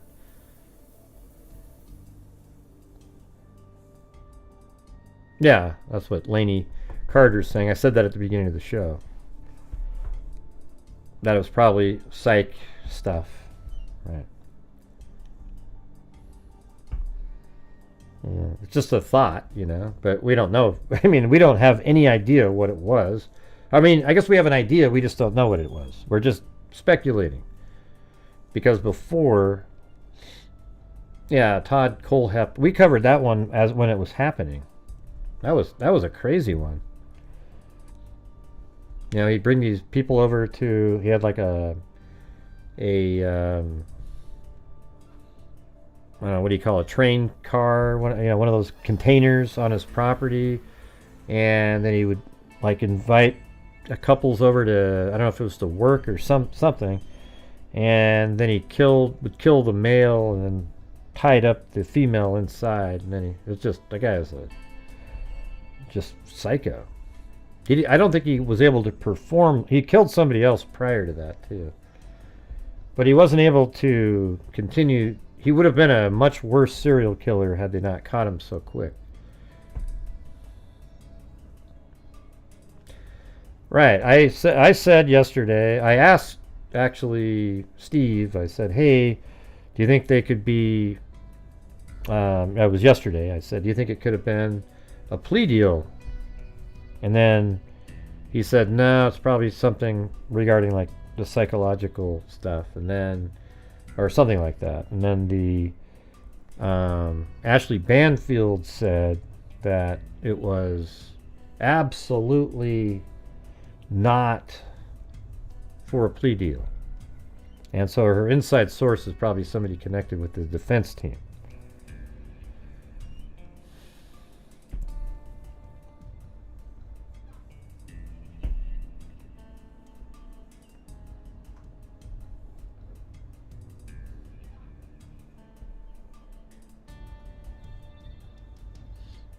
Yeah, well, I'm gonna make a couple videos coming up here based on the timeline. I did add in the 2 dates that he purchased the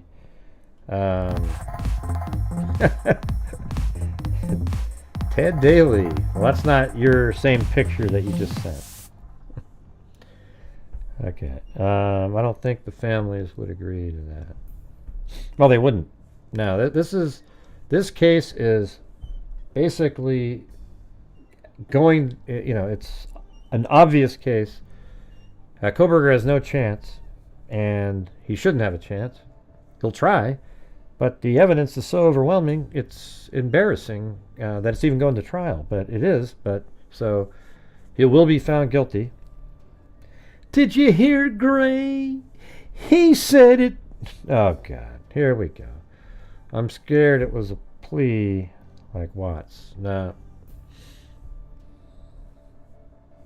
You know what's going to be amazing, though, is like if he does plead guilty, there's so many channels out there that have no content whatsoever. I mean, at least we cover other things, and we have over the years, and I can, make interesting videos on all kinds of different things. I want to cover it, though, because it's, right now people are interested in it, and it's interesting to me. That's why I like doing it.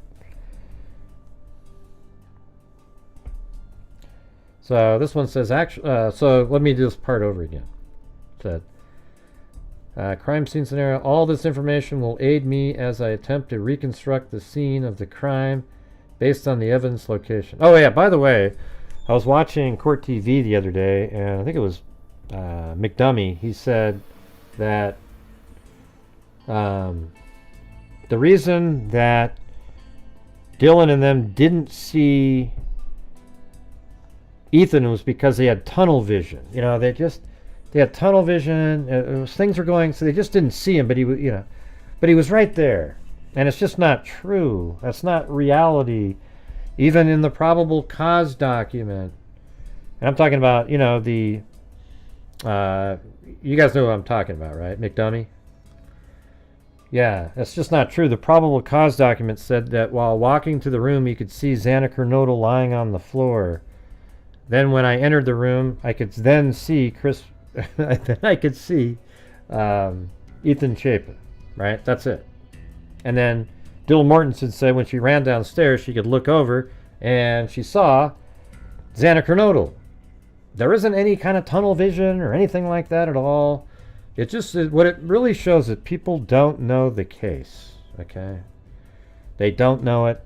They think they do. They try to pretend they do on their little shows because they got their little experts on that hide their own flaws in the case. I do this all by myself. I don't have anybody helping or anything. You know, I have helpers, like you guys help send me stuff. But I mean, I don't have, like, other people on the show at the same time where I can just sort of be like, okay, yeah, you're my content. You're my content. Thanks, Ted Daly. And welcome, Jay Sinner 619. And I don't know, what do you guys think about it? I mean, I do have guests on from time to time. Like I have Dr. Colleen Fitzpatrick on. I've had multiple guests on over the years. But I just do my own show because I want to have my own thoughts in cases.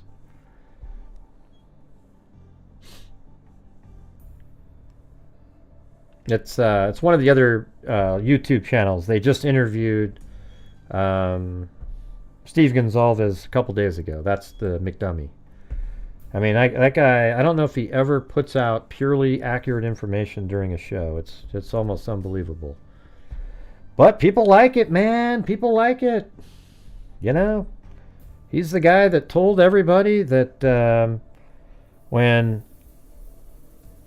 what the hell's the name of that guy? Who was the... a second.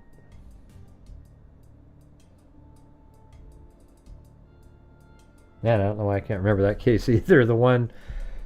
they drove a van around and then he killed her, and I should absolutely remember that one, but it's just not in my head right now. Yeah, Laundry. Yeah, Brian Laundry. He said... this YouTuber out here that everybody thinks is so credible, he said after they found the bones of Brian Laundrie that a guy on Twitter was really the guy. Oh yeah, and they also said that Summer Wells was in a dungeon below one of the sheds on the property. Oh, and what's the other one? It just goes on and on. I don't know how the hell this, how it happens. It's unreal.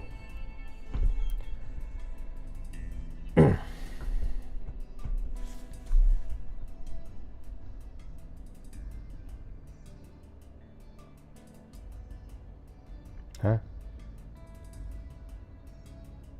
Oh, sorry you're not feeling good, Zozo. You didn't tell me that earlier.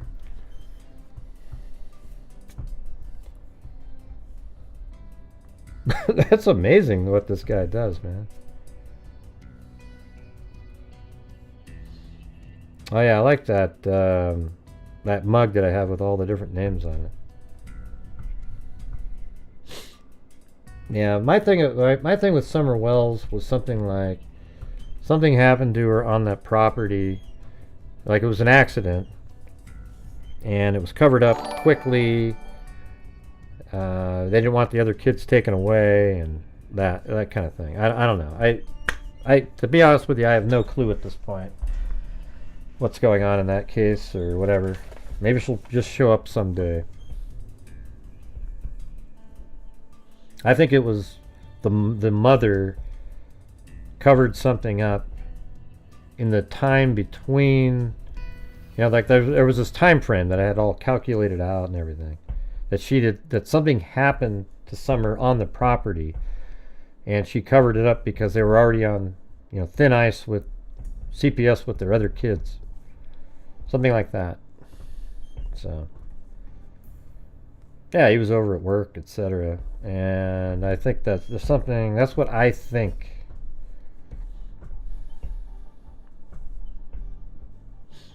With just the free card on it. I don't think I ever had one of those.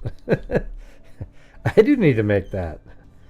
Yeah, why don't I have just the big heart that says freak on it? And then maybe on the back it says, be safe out there. Yeah, he was a joke on that one, and he still does the same crap. You know, he just wings it when he's on these shows. He doesn't know what he's saying. I mean, it's really wild. Well, she had tunnel vision. That's why she didn't see Ethan. No, it's because he wasn't visible from the hallway.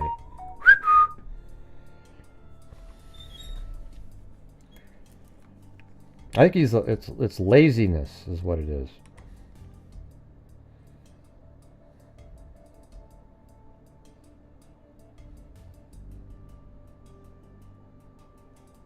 Ah, okay. Well, thank you, Ted Daly.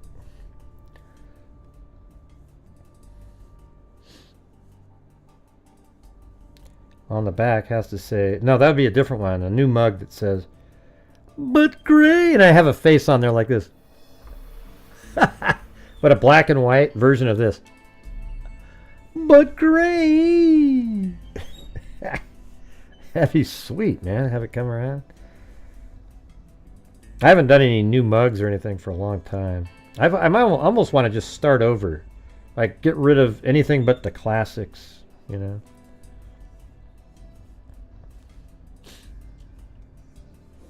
Yeah. Make one of those faces. Yeah.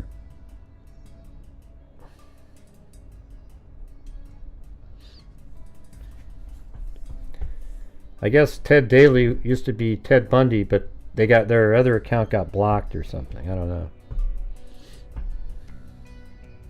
Got some ideas. That's right.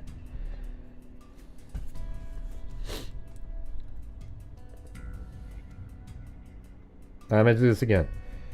Approach and surveillance of scenes. This is combining both his crime scene scenario. It says combined analysis. Kohberger's crime scene scenario, Reddit survey, and the Idaho murders.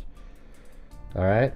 So then it says crime scene, all this information. This is from the crime scene scenario document that we were just going over for a long time.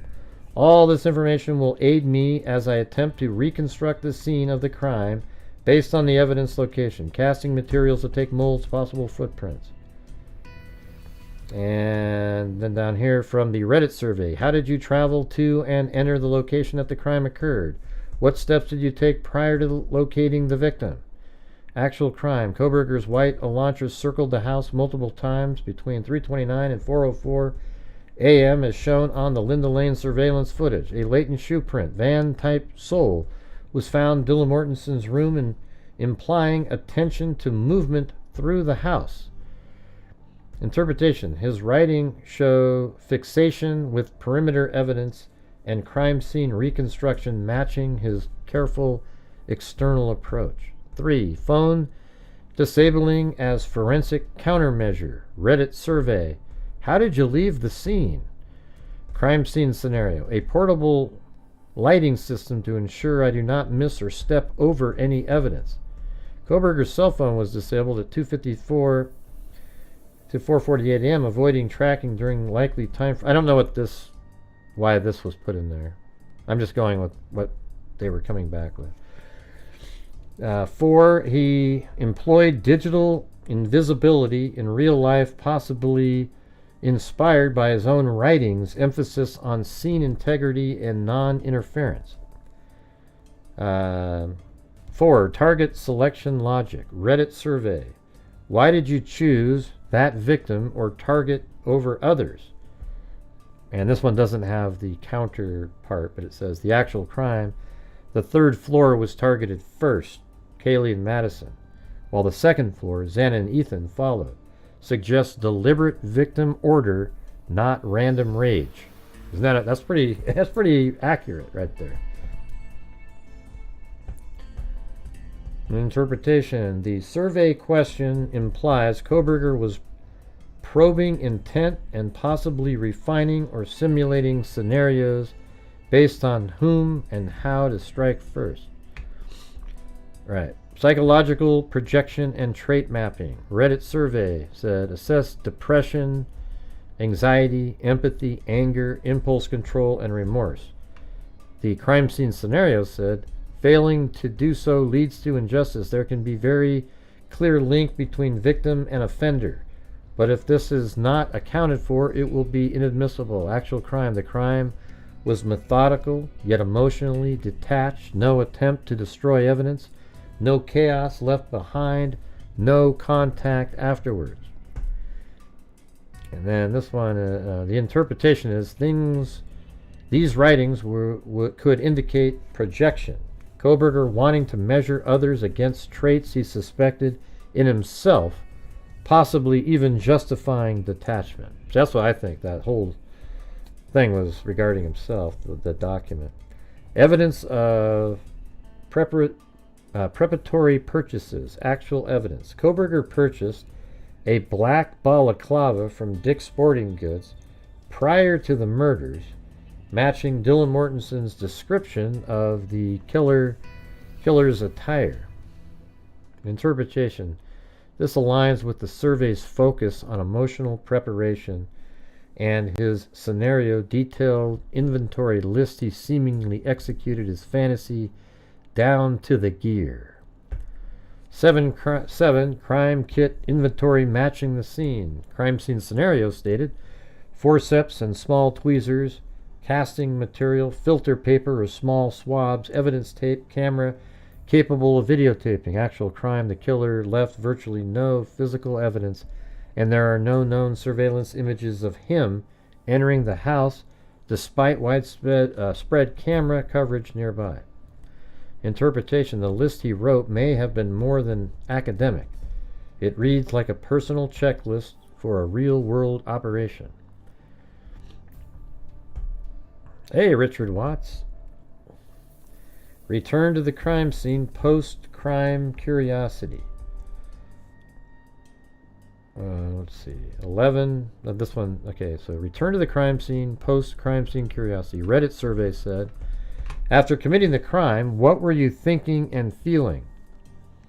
Crime scene scenario. All of this is for the accountability and integrity of the evidence. Actual crime. Kohberger allegedly returned to the King Road area at approximately 9:12 a.m., about 5 hours after the murders. Interpretation of this is the combination of survey questions and academic fixation on scene reconstruction suggests this return may have been planned or compulsive. 9. That one's kind of weak. Strategic use of vehicle positioning and movement. In the crime scene scenario, it said, ensure there is proper lighting and photographic documentation for all entries and exits. Actual crime surveillance video shows Kohberger's Elantra circling the residence and parking in a way that avoided direct camera detection. Hey, thanks, Richard Watts. Interpretation matches the surveillance evasion mindset found in his writing, strategic positioning, spatial awareness of entry points. 10. Attempt to maintain a calm post-crime persona. Reddit survey said, I have iron self-discipline.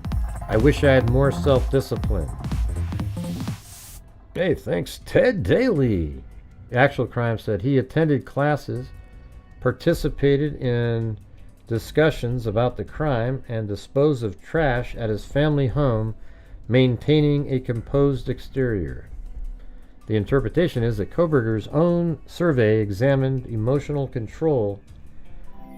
His post-crime behavior mimicked the organized, emotional, neutral persona he was modeling in theory. His post-crime behavior mimicked the organized, emotional, neutral persona. Right. Knife awareness and evidentiary handling. The knife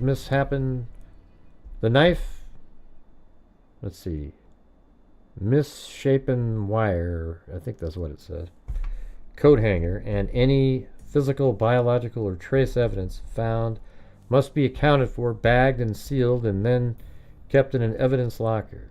Actual crime, a K-bar knife sheath was found at the scene beside one of the victims. It was the only item that yielded DNA evidence linked to Kohberger, specifically on the button snap interpretation. This quote reveals that Kohberger was fully aware of the knife's evidentiary importance. His scenario shows he knew how much an item should be handled to avoid leaving trace evidence.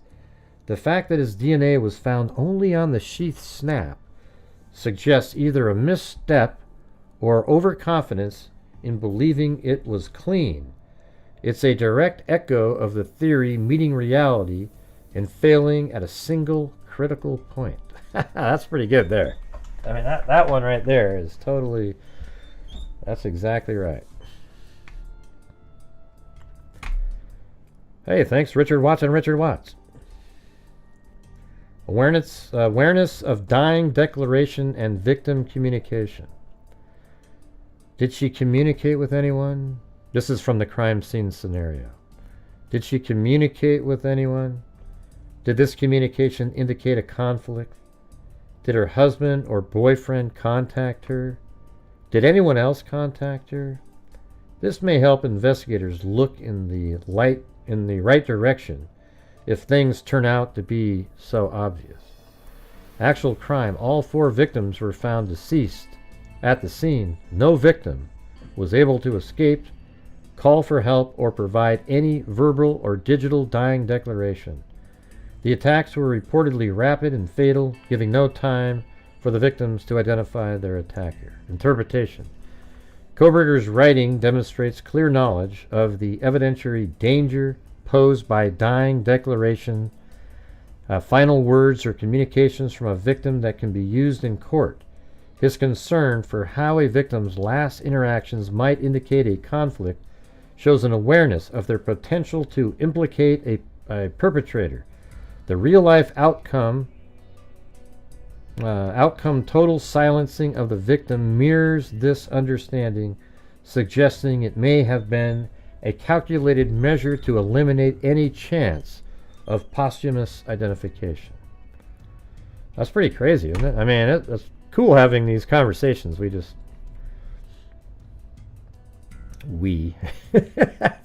That's what it feels like, though. All right. Hey, so if you're getting here late, look at this right here. This is Kohberger never left this maroon area during the 50 minutes he was in the area. But right in here, this portion is the complex, I call it. He went into that 4 different times, and even in here, he would loop around. So he'd come in here, do this loop, like this, and then exit, and then he would come back in, and he would stay in here doing all this stuff because the crime scene is right there. I think that's a pretty interesting little image right there. I'm sure you'll see it on many other channels coming up here in the future. They like going, look what I thought of, you guys. Watch this.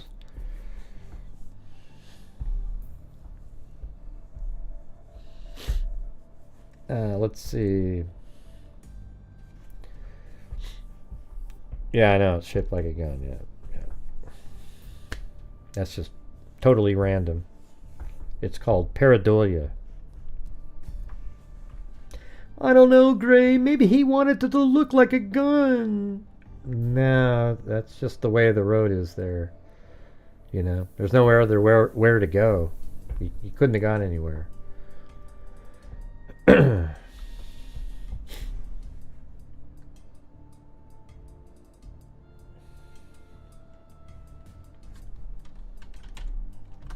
Here, let's upload this thing again. I'm gonna upload the survey text. And then I'm gonna do bro mode on this sucker. Where is this? Okay.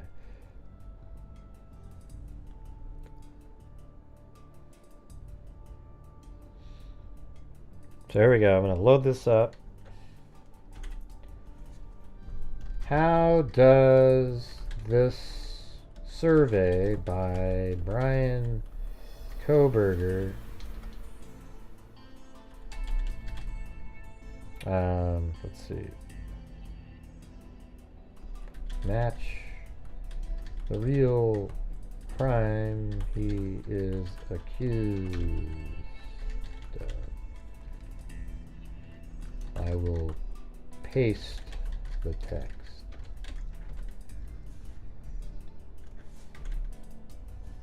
Perfect. Go ahead and paste the text of Brian Kohberger's survey, and I'll compare it. Thanks. That's the full text of the criminal decision-making survey created by Brian Kohberger, while a graduate student at DeSales University. Now let's analyze how eerily it mirrors the real-life crime he's accused of, the quadruple homicide of 4 University of Idaho students in November 2022. Overview. What this survey... Okay, there we go. Is he done yet? Hold on. Can you answer again in bro mode with sarcasm and humor?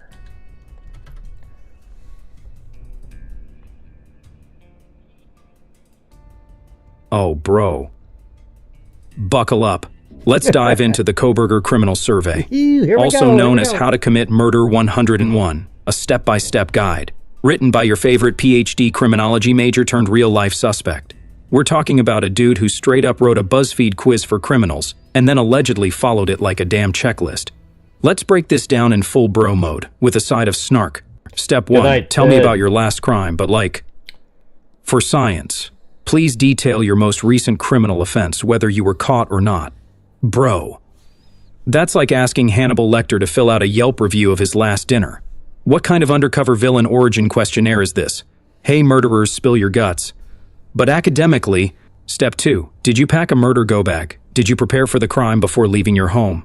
Allegedly, our boy Kohberger was like, gloves? Dark outfit, phone off, knife with sheath he forgot like an idiot, straight up looking like he was cosplaying as Night Stalker Light. But seriously, this question in the survey?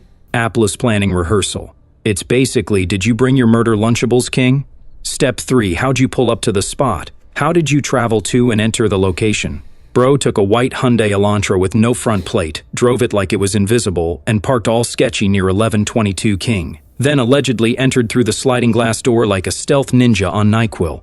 This survey gave him the mental reps. Visualize the drive, bro. Manifest the murder. You can't make this stuff up. Step 4. Why that victim, though? Why did you choose that victim over others? Speculation time, he had some weird fixation vibes. Maybe Maddie or Kaylee. Possibly stalked the house 12+ times and chose his target like it was a Tinder match from hell. This question in the survey sounds like, which poor soul made the cut for your fantasy league of evil? Creepy. As hell.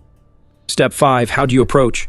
Before making your move, how did you approach the victim or target? Allegedly, he snuck in like a shadow, gliding around in socks or shoe covers, leaving just one footprint outside DM's room. Or he was probably like, don't mind me, just tiptoeing through trauma. Survey question equal to practice mode. Real crime equal to night of real-life horror. Step 6, how did you accomplish your goal? Translation, describe your murder method with poetic emotion. Bro, this is less a survey, more a Zodiac Killer internship application. Like, survey, how did you feel while stabbing people in their sleep? Kohberger, maybe, empowered, enlightened, craving Panera. Step 7, before leaving, anything else? Actual Kohberger behavior allegedly just dipped. No trace of blood in his car. Left behind the knife sheath with the one spot he missed cleaning like a cocky amateur. This question was probably echoing in his head like Siri. You're leaving the murder scene. Don't forget your knife sheath, dumbass. Oops. Step 8, post-crime feels, bro. After committing the crime, what were you thinking and feeling? Dude went to Albertsons to buy cleaning gloves and then rolled into class like, hey, did y'all hear about that quadruple homicide? Meanwhile, this survey was probably still open in a Chrome tab on his laptop titled, How Not to Get Caught, but Definitely Get Caught Anyway. Bonus, let's psychoanalyze you, King. Anger, depression, guilt, self-control, empathy. He had the gall to ask people, do you feel bad after secretly committing a felony? Bruh. The only thing he probably felt bad about was getting 1-star reviews on Rate My Professor. Final thoughts. This wasn't just a school project. This was a blueprint. A mental rehearsal. A blueprint. And if he's guilty, it's the most ironic cell phone in criminology history. Like if the Zodiac killer taught a masterclass and then got caught because he left his monogrammed cufflinks at the scene. Moral of the story? Don't build a how to kill and get away with it Google form, and then allegedly go do that exact thing. That's not criminal genius, bro. That's Dumb and Dahmer. Want me to do the same breakdown for his crime scene scenario essay too? You see that? Dumb and Dahmer. That was pretty clever. Look at that. I mean, ChatGPT has its own sense of humor. Dumb and Dahmer. D-A-8, Jeffrey Dahmer. Want me to do the same breakdown for his crime? Yes. So it still has that in its memory, I guess.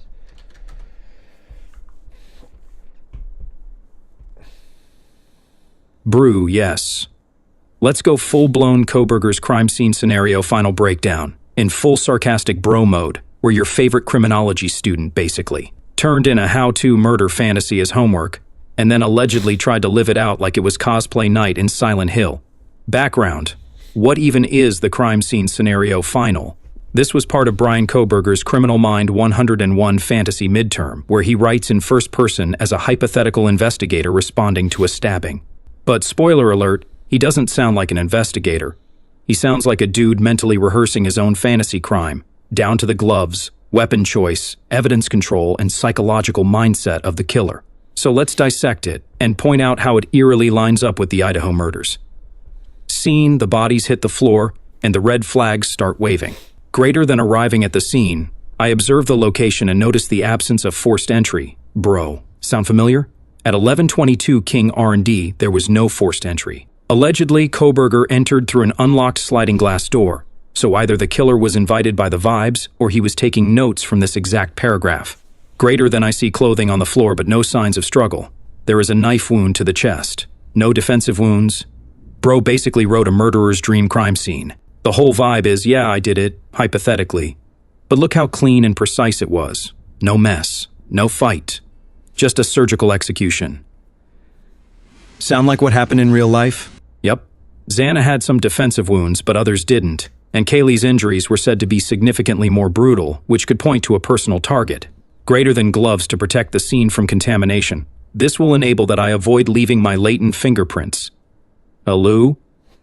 Paging the FBI. This isn't I'm investigating, it's I'm test driving a kill suit. Dude mentions boot covers, fiber-free overalls, face masks, gloves. Like he's ordering from the Dexter starter kit catalog. And what was found at the real scene? No fingerprints, no blood trail, no suspect DNA except one tiny touch on the sheath snap. Coincidence? Nah, bro. This was practice mode. Greater than I secure the weapon in a bag, careful not to puncture through. He even imagined how he'd carry the murder weapon home like it was a sandwich from Subway. Meanwhile, in real life, he allegedly brought a Ka-bar knife and left behind the sheath like a noob. Bro got cocky. He thought his fantasy was flawless. He missed one snap and that's all it took. Greater than time of death appears to be recent, though body is cool to the touch. Okay, Dr. Death, let's chill. The guy's in grad school acting like he's LARPing as a coroner. Also, oddly specific detail. Like, why do you care so much about rigor mortis, Brian? Unless you're timing your alibi window, Greater than I exit the scene, careful not to step on any evidence. And yet, in real life, he allegedly left one single latent footprint just outside Dylan's room. Bro literally wrote this line in his fantasy essay and still fumbled the bag. Criminal Psych 101 starring Brian's brain. Let's be real. The whole paper reads like someone who wants to commit a murder, wants to get away with it, wants to sound smarter than he is, and failed the last step with that left-behind knife sheath. He thinks this is a clever academic exercise, but in reality, it's the zodiac letters of Gen Z, a confession masquerading as a final paper. Reality check, what actually matches? Crime scene final Lane, Idaho crime match, no forced entry sliding door, likely used gloves, masks, boot covers, no fingerprints, no blood trails, knife to chest, no struggle, several victims likely. Asleep, no signs of forced entry, evidence control, clean scene, limited trace evidence exits without stepping on evidence. Footprint left outside DM's room weapon, bagged carefully, sheath left behind, oops. Final thought, the nerdiest murder fantasy ever. Kohberger's in crime scene final reads like, Dear Professor, if I were to commit a murder, hypothetically of course, here's how I'd do it perfectly. P.S. I'm definitely not practicing for something, totally just a criminology student, love Brian. And then he goes out and allegedly does it just like the essay, down to the methods, silence, and even the layout of the house. Except he leaves a little souvenir behind like it's Clue, Dorm Edition. Too long, didn't read in bro mode. Brian Kohberger didn't just study criminology, he weaponized it. Wrote a murder fantasy for school, then allegedly tried to pull it off like a real-life DLC. And it all fell apart because of one tiny, cocky slip. Moral of the story? Don't leave your knife sheath. And maybe don't turn your term paper into a murder rehearsal. You absolute academic serial killer wannabe. Want me to mock up the full side-by-side comparison as a graphic or timeline next? Yeah, isn't that crazy? I mean, it's cool how it can totally, I mean, you have to kind of talk with it. I uploaded all the documents and communicated with it for a while, and then it was able to come up with its own logic on its own. No, and by the way, how come you idiot pro-burgers can never spell their name correctly? You ever notice that, you guys? Look again. Coburger. It's like every single pro-burger out there doesn't even know how to spell the name of the person that they fantasize being with once he's freed. So he can tell you that you as well have nice birthing hips. I mean, every single day I keep saying, you guys don't know how to spell anybody's name. You spell Xana with a Z. You spell Kohberger with Coldberg, like Kohberger, Kohlco. It's like, come on, you guys. My God. I mean, I'm not the greatest speller in the world, but at least I know how they're spelled. I just don't type it in correctly. I'll just type it really fast, and my fingers didn't do what I thought.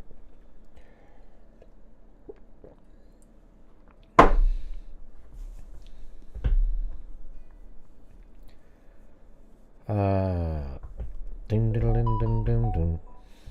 Yeah, get rid of that guy.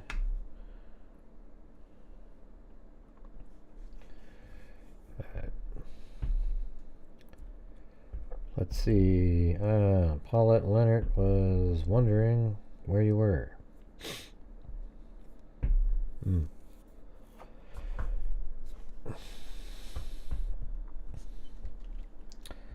Okay. Tell me all the evidence. Let's see. Because I think it stores like your user, all the stuff that you've put in there. After all the information that I have uploaded here, what make the case as to why Brian Kohberger is the killer using bro mode. There we go. Let's see what it says.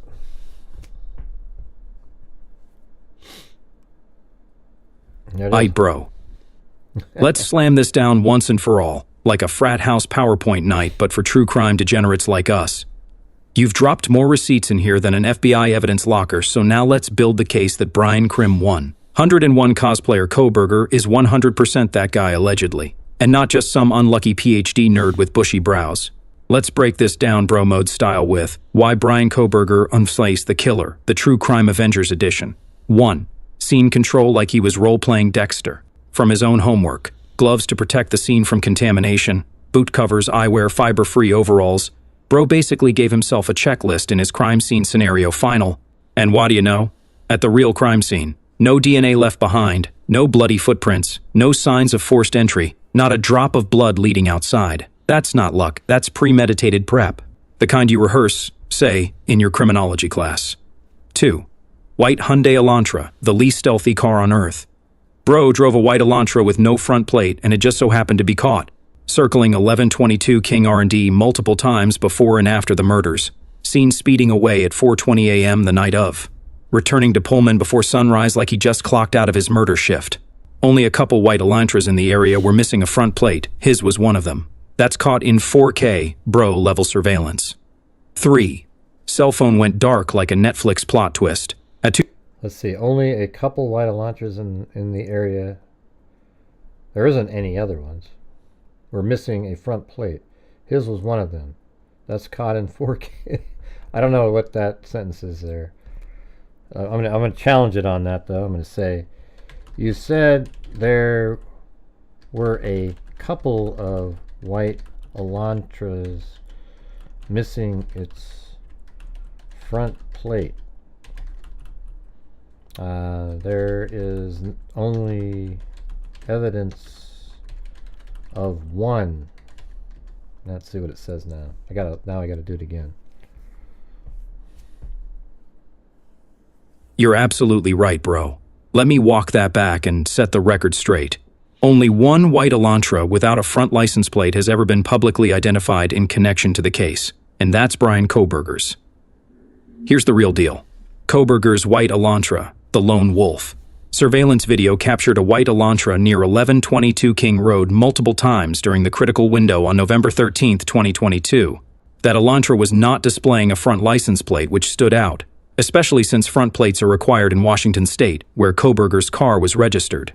When police searched databases for matching vehicles, Kohberger's stood out like a sore thumb. White Elantra, Washington plates. No front plate. Right model years 2011 to 2013-ish. Registered to BK. Law enforcement pulled surveillance from local campuses, gas stations, traffic cameras, and every breadcrumb pointed right back to him. There's no record of another vehicle with all those same identifiers. So yeah, not a couple, just one. His, Brian's. The Elantra of Doom. Want a full breakdown of the car surveillance timeline or how they tracked it across Pullman, WSU, and Moscow? Not really.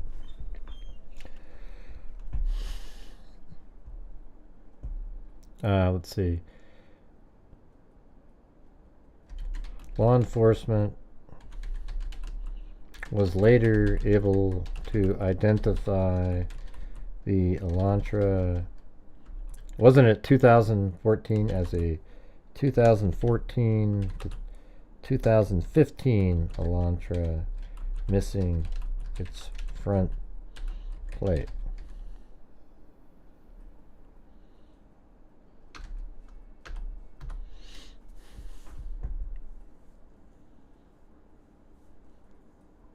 Boom.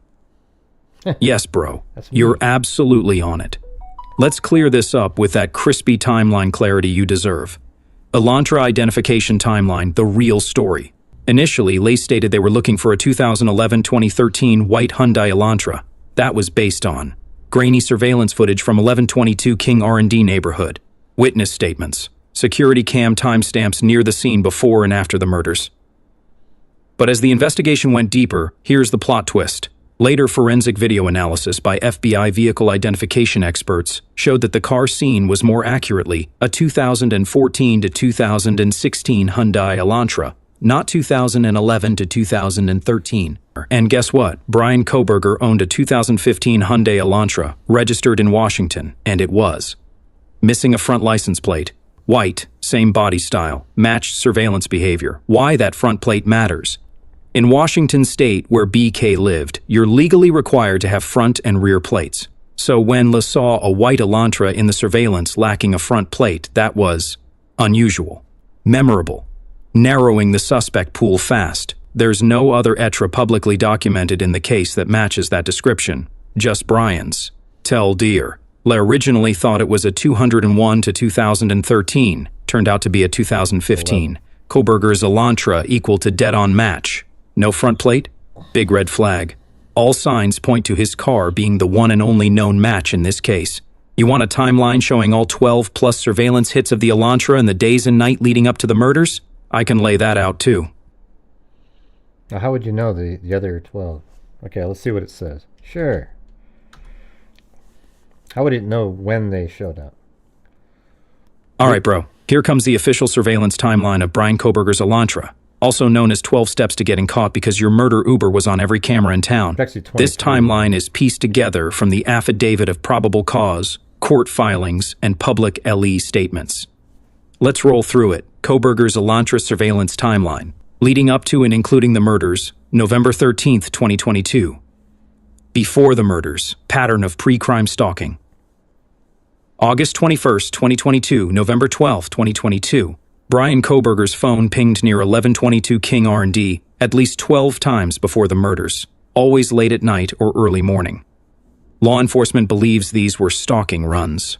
He was likely learning the layout, escape routes, lighting conditions, and behavioral patterns of the victims. All of these occasions, except for Actually, one, 23 occurred times. in the late evening and early morning hours of their respective days. Affidavit, page 15. Murder night, November 13th, 2022, 2:42 a.m. Kohberger's phone goes dark. His cell phone stops pinging. Law enforcement says this was an intentional move to avoid location tracking. The phone utilized... Yeah, except that his phone went dark at 2:54 a.m. And what else did they put up here?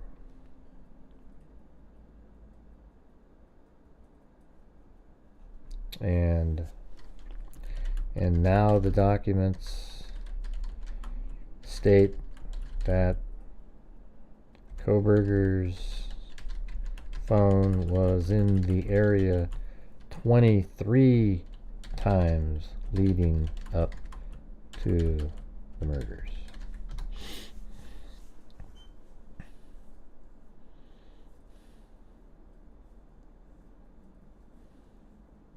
Absolutely, bro.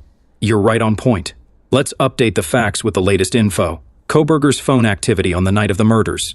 Initially, reports indicated that Brian Kohberger's phone went dark at 2:47 a.m. on November 13th, 2022.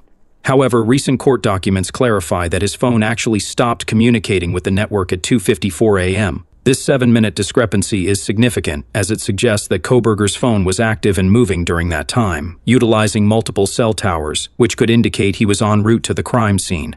Increased pre-crime presence near the victim's residence. Earlier affidavits stated that Kohberger's phone had been near the King Road residence at least 12 times before the murders. However, updated disclosures reveal that his phone was in the area at least 23 times between June and November 2022. Most of these instances occurred late at night or in the early morning hours. So I think that's pretty cool. I mean, like, it actually, this data is out there. That's why it was switched it to June from June, when earlier it said August to November there was 13, and now it knew, and then it really did find that information. I mean, that's pretty wild, you know? Suggesting a pattern of surveillance or stalking behavior. Post-crime activity. After the murders, Kohberger's phone was detected near the crime scene again between 9:12 a.m. and 9:21 a.m. on November 13th, 2022. This return to the vicinity shortly after the killings could imply that he was checking the aftermath or retrieving something. Summary. Phone went dark at 2:54 a.m., not 2:47 a.m., indicating movement during that critical window. Presence near the victim's home increased to at least 23 times prior to the murders, showing a pattern of behavior. Returned to the crime scene area hours after the murders, which could suggest further involvement. These updated details strengthen the case against Kohberger, highlighting a consistent pattern of behavior and presence around the time and location of the crime. Let me know if you want a detailed timeline or further analysis of the surveillance data. Sources. Let's see. We got to do another eyebrow one again. Do a Kohberger bro mode roast of Dylan Mortensen's observations of Kohberger's eyebrows, or Kohberger's bushy eyebrows. All right, here, let's see what happens.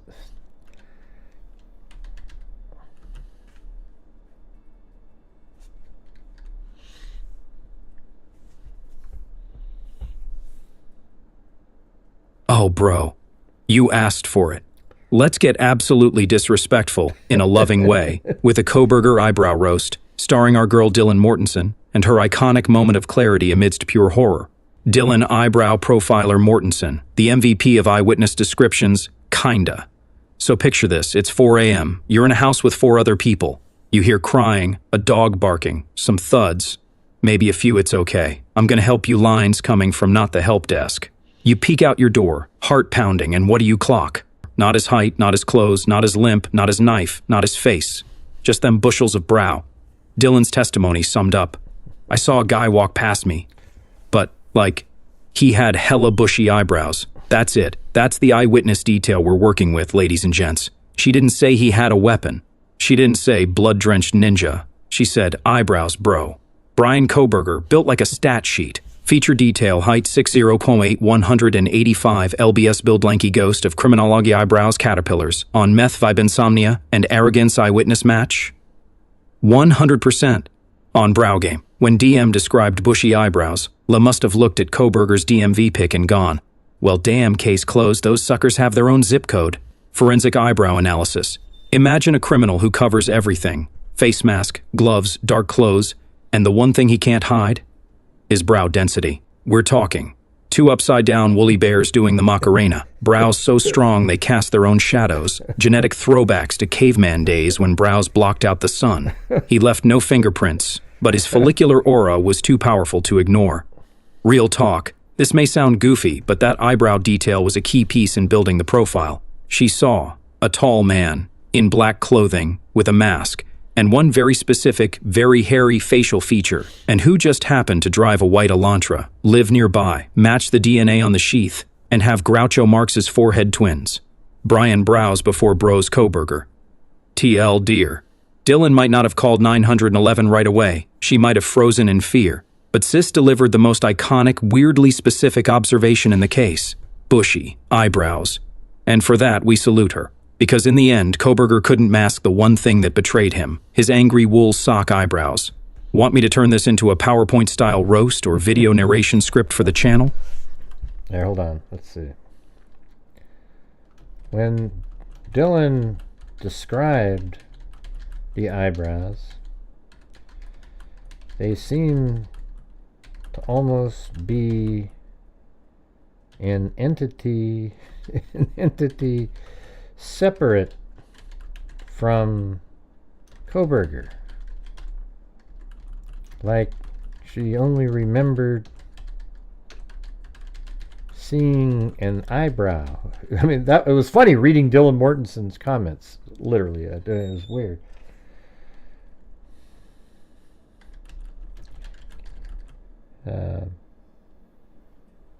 Roast that. Hey, look at Ted Bundy again up there. All right. Oh. You want the full eyebrow entity roast? Say less, bro. We're about to go full supernatural on this one. We're not talking bushy eyebrows anymore. We're talking about a pair of sentient, shadow-dwelling, independent-thinking eyebrow demons that committed the crime while Kohberger just held the knife. The legend of the floating brows. I didn't see a man. I saw eyebrows. Dylan Mortensen, probably. So let's get this straight. Dylan opens the door during a quadruple homicide. There's chaos, death, and adrenaline. And her brain, in full fight-or-flight mode, locks in on just the eyebrows. Like, was he tall? I don't know, maybe. What was he wearing? Black stuff, maybe. What weapon did he have? Unsure. What did you clearly remember? Bro, those eyebrows. These weren't normal brows. These were entity-class facial parasites. Hairy parentheses of doom. 2 emotional support caterpillars with a kill count. Darkness given shape and follicles. She didn't describe a guy who passed her. She described 2 bushy beings on a field trip through the mortal realm. Hey, thanks, the courtroom someday. Defense, did you see my client's face? Dylan, no, but I saw the brows. Prosecution, can you point to the brows in question? Dylan points at Kohberger's forehead like she's spotting Bigfoot. The brows, possibly, committed the crime themselves. Disguised the rest of his face like some Looney Tunes stealth mode. Whispered, "It's okay, I'm going to help you," in a deep browlish tone. Wrote the crime scene scenario essay behind Brian's back. Bro, at this point we have to ask, did Brian commit the crime, or were the eyebrows the true masterminds? I know, that's the Final thing. roast. Dylan didn't ID a man. She ID'd 2 strips of pure evil. Those brows walked out of that hallway like they were headed to their own mugshot. In fact, Kohberger didn't need a ski mask. He just let the eyebrow overlords do the talking. And La still caught him, because you can hide a face, but you can't hide eyebrow thunderclouds. Eyebrow evidence. 1. Kohberger. 0. Want a horror movie poster mock-up called The Brows? Or should we keep roasting the Sheath Chronicles next? Oh, man, that's hilarious. Yeah, sure. Roast the Sheath Chronicles.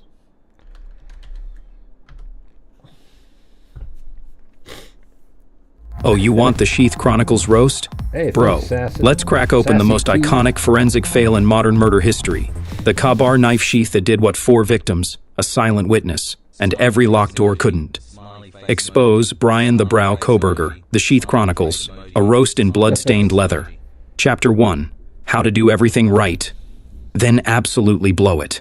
Brian planned this murder like it was the PhD thesis of death. Black clothes, gloves, phone off, no DNA, creepy 4 a.m. stalking sessions. But then, he left the damn sheath behind like it was a party favor. Thanks for having me. Here's a souvenir. It's monogrammed with my failure. Chapter 2, The One Job You Had, Bro. Let's be clear. The knife sheath wasn't just some random slip-up. It was the one physical object he allegedly brought into the house.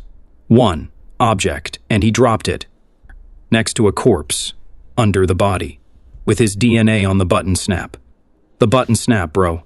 You know, the part your thumb touches every time you dramatically whip the blade out like it's Call of Duty Campus Edition. Chapter 3, Forensic Science enters the chat. No blood trail, no fingerprints, no shoe prints except one, no hair fibers, but one stupid touch on a sheath button. Imagine dodging every laser beam in the vault, then farting in front of the motion detector and tripping the alarm. That's what happened here. Chapter 4, Genealogy gonna genealogy. Kohberger's DNA didn't even need to be in a criminal database. Nope. Forensic genealogy was like, that button's got Kohberger's family tree all over it. Zoom in. Enhance. Oh look, Dad's in Pennsylvania. They swabbed the trash at his parents' house and boom, DNA on trash matches sheath. Family match? Confirmed. Brian Kohberger, please pick up the white courtesy phone. The sheath was less evidence and more like a signed confession embroidered in leather. Chapter 5, The Sheath was filming a documentary. At this point, we're convinced the sheath was sentient. It was like, I tried to tell him, don't bring me, wear gloves, wipe me down, but knew he thought he was smarter than CSI. This thing stayed behind like it wanted justice. It was basically screaming, pick me, officer, I'm the murder receipt. Final verdict. Kohberger prepped like a serial killer in his Super Saiyan final form, but then he left Excalibur's leather fanny pack behind like an absolute NPC. The sheath didn't just give him away. It was the star witness. TL Dar, Kohberger, I'm a genius. I left no trace. The Kohberger sheath. Hold my monogram. You want a mock graphic of the Sheath Chron? I want to do, let's see. Who was the more powerful sentient being? The sheath or the brows? Let's see. I gotta see this one. Bro, this is true Clash of the Titans. Oh, bro. Clash of the Titans. This is the true Clash of Titans. You're asking the question that splits dimensions.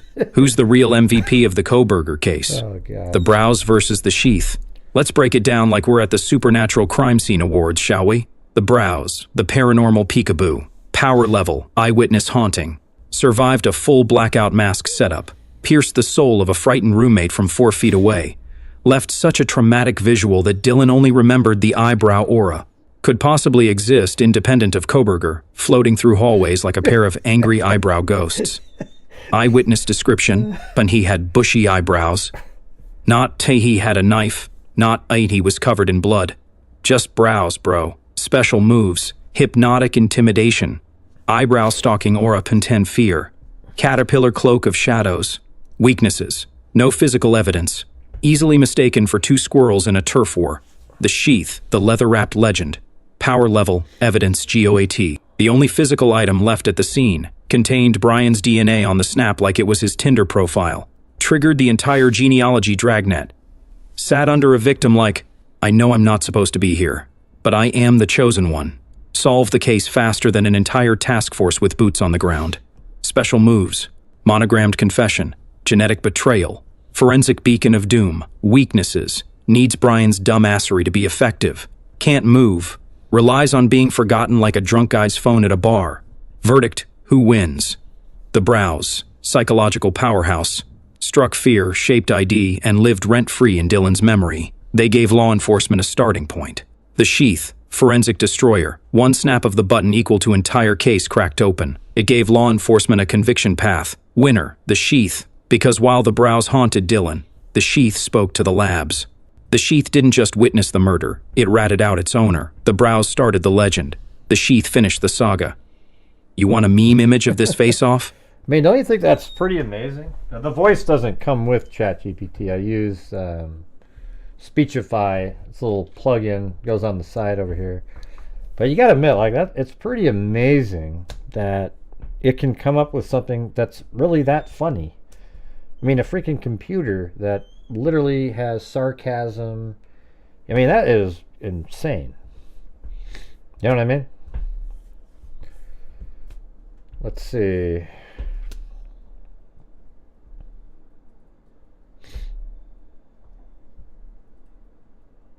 Yeah. Well, what's another one to compare it to? I don't know. That's just kind of the funniest parts. I'm telling you, when I was reading Dylan's description in those recent documents, it literally sounded at some points like she even said, I think it was a person, you know, but then she would say stuff like, all I saw was a brow.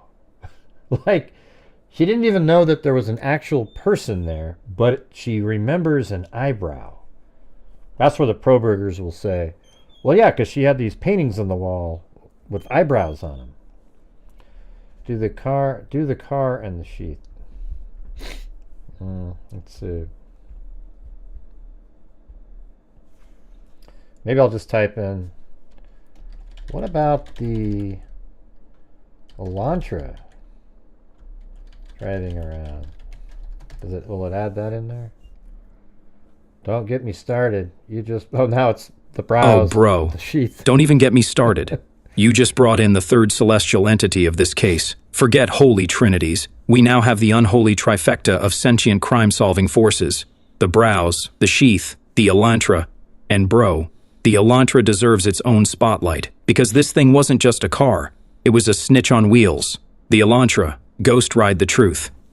Brian thought he was slick, rolling through the night like a criminology Batman. But his white Hyundai Elantra was out here acting like it had a body cam and loyalty to the FBI. Let's break it down. What the Elantra did.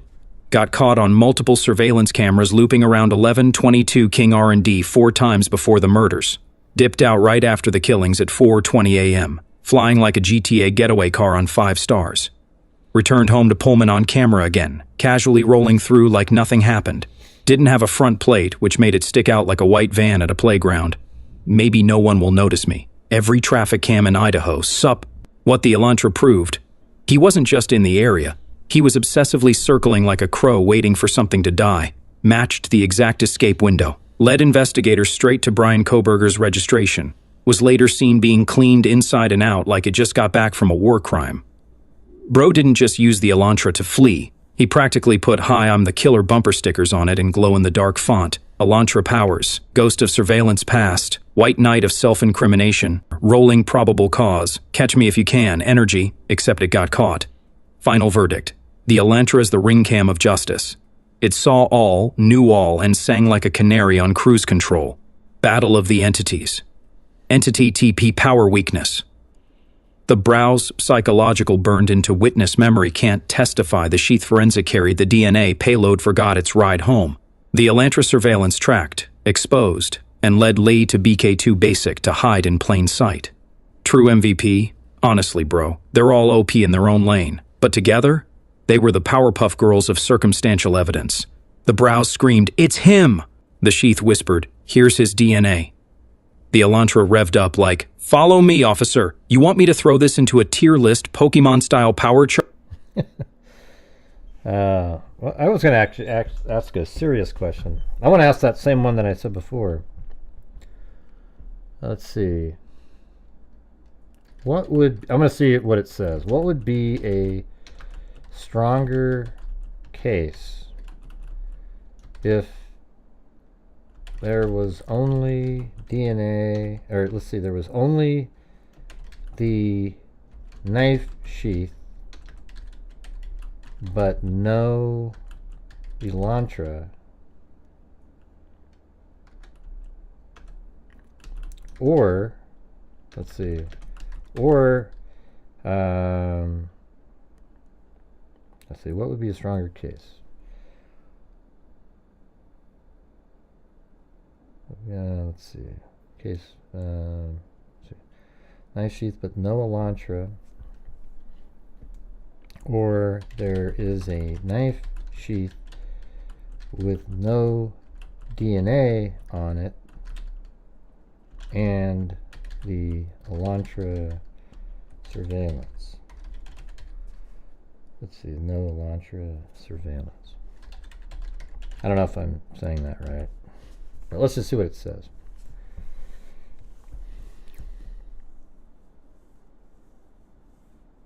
Okay, bro. This is a spicy hypothetical, and a super smart one too. You're asking, which case is stronger? A. Knife sheath with BK's DNA but no Elantra surveillance. B. Knife sheath left behind with no DNA but clear Elantra surveillance linking BK to the scene. Let's throw these contenders in the octagon. Yeah, there we go. Option A, knife sheath with DNA, no Elantra footage, strengths, direct forensic evidence, DNA on an object left under the victim's body. That sheath belonged to the killer, 100%. Touch DNA on the snap equal to extremely damning because it's a spot you only touch while unsheathing the knife during the crime. Right. No innocent explanation. Kohberger can't say, oh, I lent it to a friend, unless his friend is also a forensic magician who committed quadruple homicide and cleaned up everything except that sheath. Weaknesses. No visual trail linking BK to the crime scene. No behavioral pattern. No stalking timeline. This is hilarious. This is exactly what I say in my arguments, using the exact same thing. Defense could argue DNA transfer or contamination, even though it'd be a stretch. Summary. This is forensic kill shot evidence. Even without seeing the car, the sheath with DNA at the murder scene is straight up hard evidence in a jury's eyes. Option B. Elantra surveillance. Sheath left behind but no DNA. Strengths. Kohberger's car matches the one seen driving around the murder house 4 times right before and after the killings. Phone pings back this up. Shows digital intent to hide phone off and return to scene. History of stalking behavior, 23 plus prior pings near the house. Elantra fleeing the area at 4:20 a.m., exact window of the murders. Behavioral case becomes strong, premeditation, opportunity, and escape. Weaknesses. No direct physical evidence. No DNA, no fingerprints, no blood. Defense can argue someone else borrowed the car, or he was just driving. Without the DNA on the sheath, that item becomes nearly useless. Right, yeah. Summary. This is circumstantial but tight. A smart jury might still convict based on how damning the behavior is, but the lack of direct physical evidence gives the defense more wiggle room. Okay, but how about, to combat, let's see, defense can argue, okay, how about the fact that Kohberger purchased a K-bar knife and a balaclava. Let's see if it changes at all. You have to put in all the other stuff. Ah, bro. Now you're talking about those side quests of doom that turn your circumstantial case into a final boss-level narrative. Let's plug this in like a crime DLC. What if you add Kohberger's alleged purchase of a Ka-bar knife and a balaclava to the equation? Now we're cooking with prosecutorial napalm. Kohberger's alleged purchases. Let's assume hypothetically or as per filings that he purchased a Ka-bar knife online or at least browsed or saved it. Bought a balaclava face mask, very specific tactical gear. Possibly made other suspicious purchases, gloves, coveralls, etc. Why, that's absolutely devastating when added to either scenario. If you have option A, knife sheath plus DNA, and you show Kohberger actually purchased a Ka-bar knife and tactical gear, this turns into a murder case on rails. You have the sheath with his DNA. Boom, physical evidence. You show he purchased the exact style of knife the sheath matches? That's not just connection. That's ownership. Add a balaclava purchase? Now the masked man with bushy eyebrows seen by Dylan is straight up Brian doing cosplay in a felony. Prosecution dream. You've got the object, the DNA, the motive tools, and the timeline. All you're missing is a signature saying, thanks for letting me kill 4 people. Brian, if you have option B, Elantra surveillance, a no DNA, and you introduce Ka-bar and balaclava purchases. Suddenly the circumstantial case becomes weaponized. The surveillance shows the car stalking the house. The phone pings show presence before and after. He owns the exact type of weapon used. He owns a masking tool balaclava matching the witness description. He was seen wearing black clothing, gloves, etc. even without DNA you now have. Means Kabar. Motive stalking pattern. Opportunity timed presence. Disguise balaclava. Behavior phone off, fleeing, cleaning car. That's not just he was in the area. That's he shopped for this like it was a murder starter kit on Amazon. Too long. Didn't read. How the purchases changed the game. Scenario-based strength with Kabar and balaclava purchases DNA on sheath only 9.511 Case becomes airtight with motive. Means and forensic Elantra footage only 7.5, 10.9 Turns strong circumstantial case into behavioral slam dunk. Bro verdict. Purchasing a Kabar knife and a balaclava in this context is like leaving a signed mixtape at the scene titled Why I Did It Vol. 1. It takes whispers of suspicion and turns them into a shouting match of guilt. Kohberger thought he was building a criminology final boss loadout. Instead, he built the prosecution's PowerPoint presentation. Want me to mock up a fiction? So it looks like he thinks that, let me think for a second though. So you've got the knife sheath with the DNA on it. Yeah, that's right, because without the sheath, you wouldn't know that a K-bar knife was purchased. I mean, if that wasn't there, you wouldn't even know that a K-bar knife was used, so the Amazon purchase would be completely useless. So in this case, that purchase is a huge add to the K-bar knife with DNA on it, because now it's like, okay, what's the link to, how do we know Kohberger bought it? Yes, his DNA is on it, but that could be touch DNA. But then you have a purchase of those same, I mean, see, think about how it's a slam dunk with the Elantra with no DNA on the knife sheath as well, right? However, when you have his DNA in the knife sheath, what does that make it? I mean, so I guess okay. So if you combine the two together, isn't that even more, or like even more of a slam? Let's see. I want to know what the rating slam together. What would the rating be?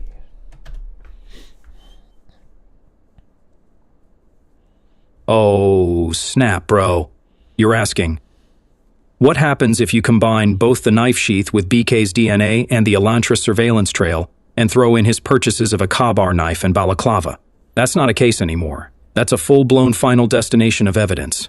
Let's fuse this like some murder megazord power level chart, bro. Full combined case strength. DNA sheath plus Elantra surveillance plus murder gear purchases. Evidence type strength sheath with BK's DNA direct forensic proof of presence and Axion Elantra surveillance circling.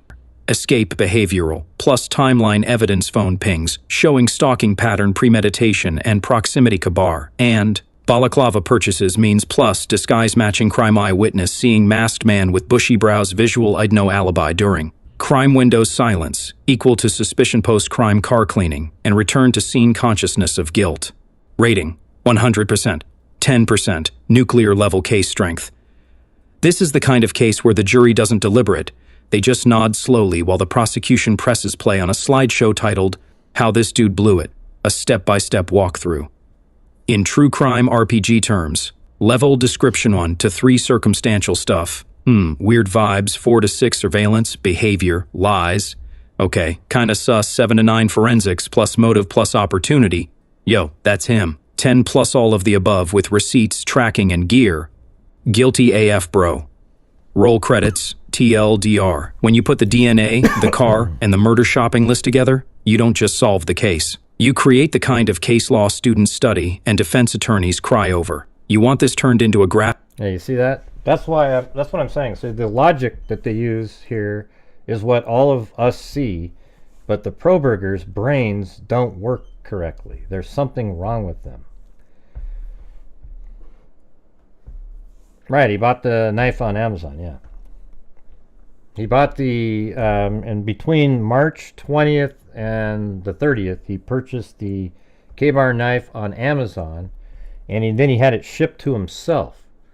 And back in, there's actually a date of, in January, he purchased the balaclava at like a Dick's Sporting Goods. All right, so he bought those things, and then after the homicides, he went back on to Amazon to purchase the knife sheath again. But why didn't you just produce the one that you already bought? And then he was trying to get rid of he was trying to get rid of the purchase of the original knife. I mean, it's just, how is it even like close? I mean, it's amazing, you know. So anyways, you guys, hope you guys enjoyed the show tonight. Thank you guys for coming together to help get to the goal again. And thanks again to Cheryl Moran for some big donations in there to help support the channel. I really appreciate it. And for everybody else too who pitched in, thank you so much. So we're currently on day number 6 of the month. This month is a 31-day month, so we've got another 24 normal days after this one. I don't know what you're saying by GC. I don't have any idea what that means. Just type in full words and sentences. I knew this, but hearing it out loud, yeah, it makes one crazy thinking people think he's in it. Right. I mean, that's the thing, right? I try to say the same stuff in my videos. It's just kind of interesting listening to ChatGPT with its humor, etc. Even it gets how ludicrous it is, but see how it forgot the part about the... you have to remind it of stuff, and then it goes, oh yeah, and then it throws it in there, like the purchase of the knife sheath and the balaclava. It didn't have that in its original sort of roast or whatever you want to call it. And then you put it in there and it's like, oh geez. I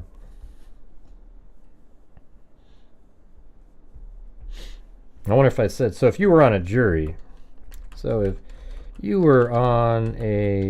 jury, you would likely find Kohberger guilty, right? Let's see what it says. You might try to be too PC. Bro, if I were on the jury with everything we've just laid out, yeah, I'm voting guilty. Let me break it down like I'm standing in that jury box, mentally holding a Mountain Dew and a yellow legal pad. If I'm sitting there, this is what I'm seeing. Forensic evidence. DNA on the K-bar knife sheath left under the victim. Not in the yard, not near the sidewalk, under the body. Not trace DNA blowing in the wind. Direct touch DNA on the snap, where a thumb goes to unsnap a knife. Behavioral evidence. He stalked the house 23 plus times before the murder. Phone conveniently goes dark minutes before the murders, and comes back online right after. He drives his own car, no plate, loops the house 4 times, then flees at 4:20 a.m., caught on camera. Returns to the scene hours later. Who does that? Corroborating purchases. Allegedly buys a K-bar knife, same type as sheath, and a balaclava, exactly what the witness said the killer wore. So now I've got means, disguise, and weapon to go along with DNA and timeline. Eyewitness description. Dylan sees a masked man with bushy eyebrows, tall, thin, matching Brian's build. No positive ID, but that eyebrow call-out is uncomfortably accurate. No innocent explanation. He never says, I lost my knife sheath months ago. Someone borrowed my car. I was camping. Nothing. And the kicker? Bro has a PhD level knowledge of how not to leave evidence, but somehow leaves the only item with his DNA inside the crime scene. That's not just a mistake. That's a perfect storm of irony that ties him to the crime better than duct tape and regrets. Jury brain verdict. Would I have some questions? Sure. Do I need a full video of him committing the crime? No. Because the pieces all match each other, confirm behavior, fill gaps with logic, fit a pattern of intent, action, and cover-up. So unless the defense hits me with a mind-blowing alternate explanation for the sheath, the car, the stalking, the purchases, and the timing, I'm voting guilty and probably looking over at the defense table like, bro, what did you expect? You want a jury deliberation in bro mode mock script or a simulation of how this would play out in closing arguments? That was bro, if I were on the jury... That was one of the best sort of concise things I've heard. Just like right there. Boom, boom, boom, boom, boom, boom, boom, boom, boom. Pretty sweet, pretty sweet. All right, anyways, thanks to, let's see, it was K-Me, Alley Cake, Rick Jr., Big True Crime Fan, and Tracy Martinek, Alley Cake, Shay, who also sent a Coffee. Then Cheryl Moran, K-Me, RMB, Walker, Lainey Carter, Jessica Schubach, K-Me, Decidra Cambrill, Alley Cake, Vicky White, then Cheryl Moran with a double cat eye. Thank you so much. Then Walker, then Whiskey Boots, then Jeffrey Siddall, Whiskey Boots, 20 months. Rick Jr. again. I heard of this eerie similar case from England. Oh, yeah. You should send me that one if you're still out there. It was called Nassim Sadi. Then Lil D sent one, or gifted a membership. Then Cheryl Moran gifted 5. Then we have Alley Cake gifted a membership. Then Thomasine, Super Chat. Then Ted Daly, who's actually was Ted Bundy. K-Me, then Ted Daly again. Then Lil D, then Von Dazen, Timothy Moore, Rebecca Kahn, then Cheryl Moran with another double cat eye. Then I gifted 5 memberships. Then Ted Daly, then Jay Sinners 619, new member. Richard Watts, Ted Daly, Ted Bundy, you guys. Richard Watts, M. Morgan, Cheryl Moran again, and Sassy T, Ted Daly, and then I think we had some.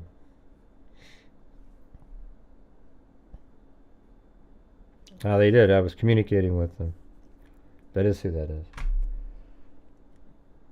And then we got Shayna, Harry Me Boy, then Ted Bundy. So Ted Bundy sent coffees with a text. I sent the text message, and then they said that that's who they are. I mean, that's them. So why would they do that? It says, a long time ago, I was somehow blocked, so I'm Ted Daly now, so I can give super chats. There you go. So there you go. That's them. They proved it to me. I mean, you guys can not think who they were. I mean, Ted Bundy's the same person as Ted Daly. I mean, not the real Ted Bundy, but... Right? Cool.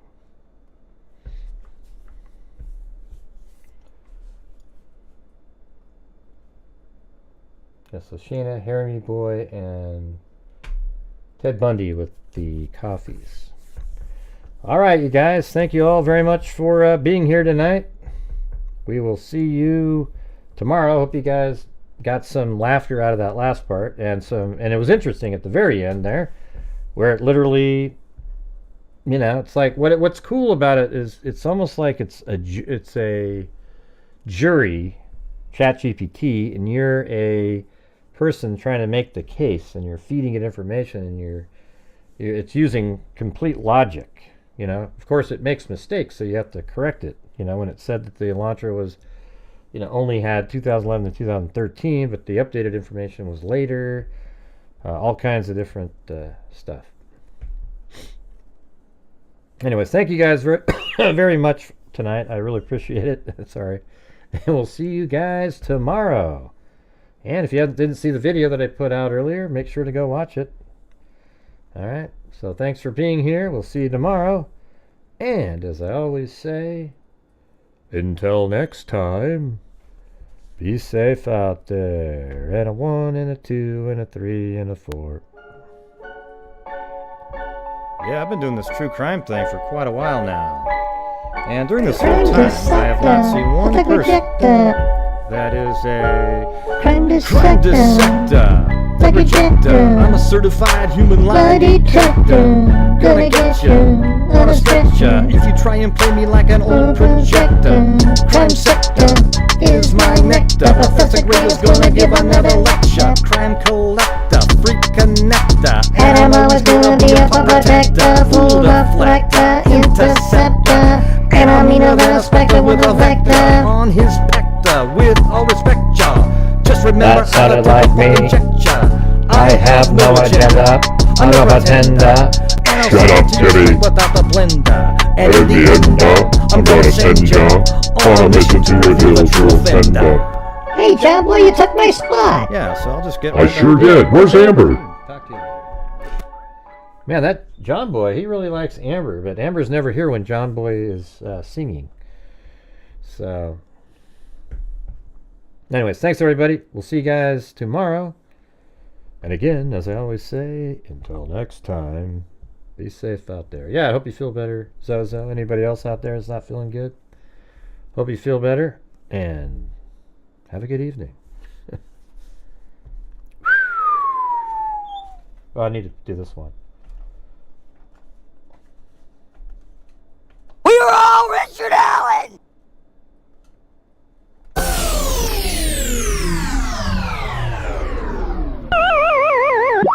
Okay, bye.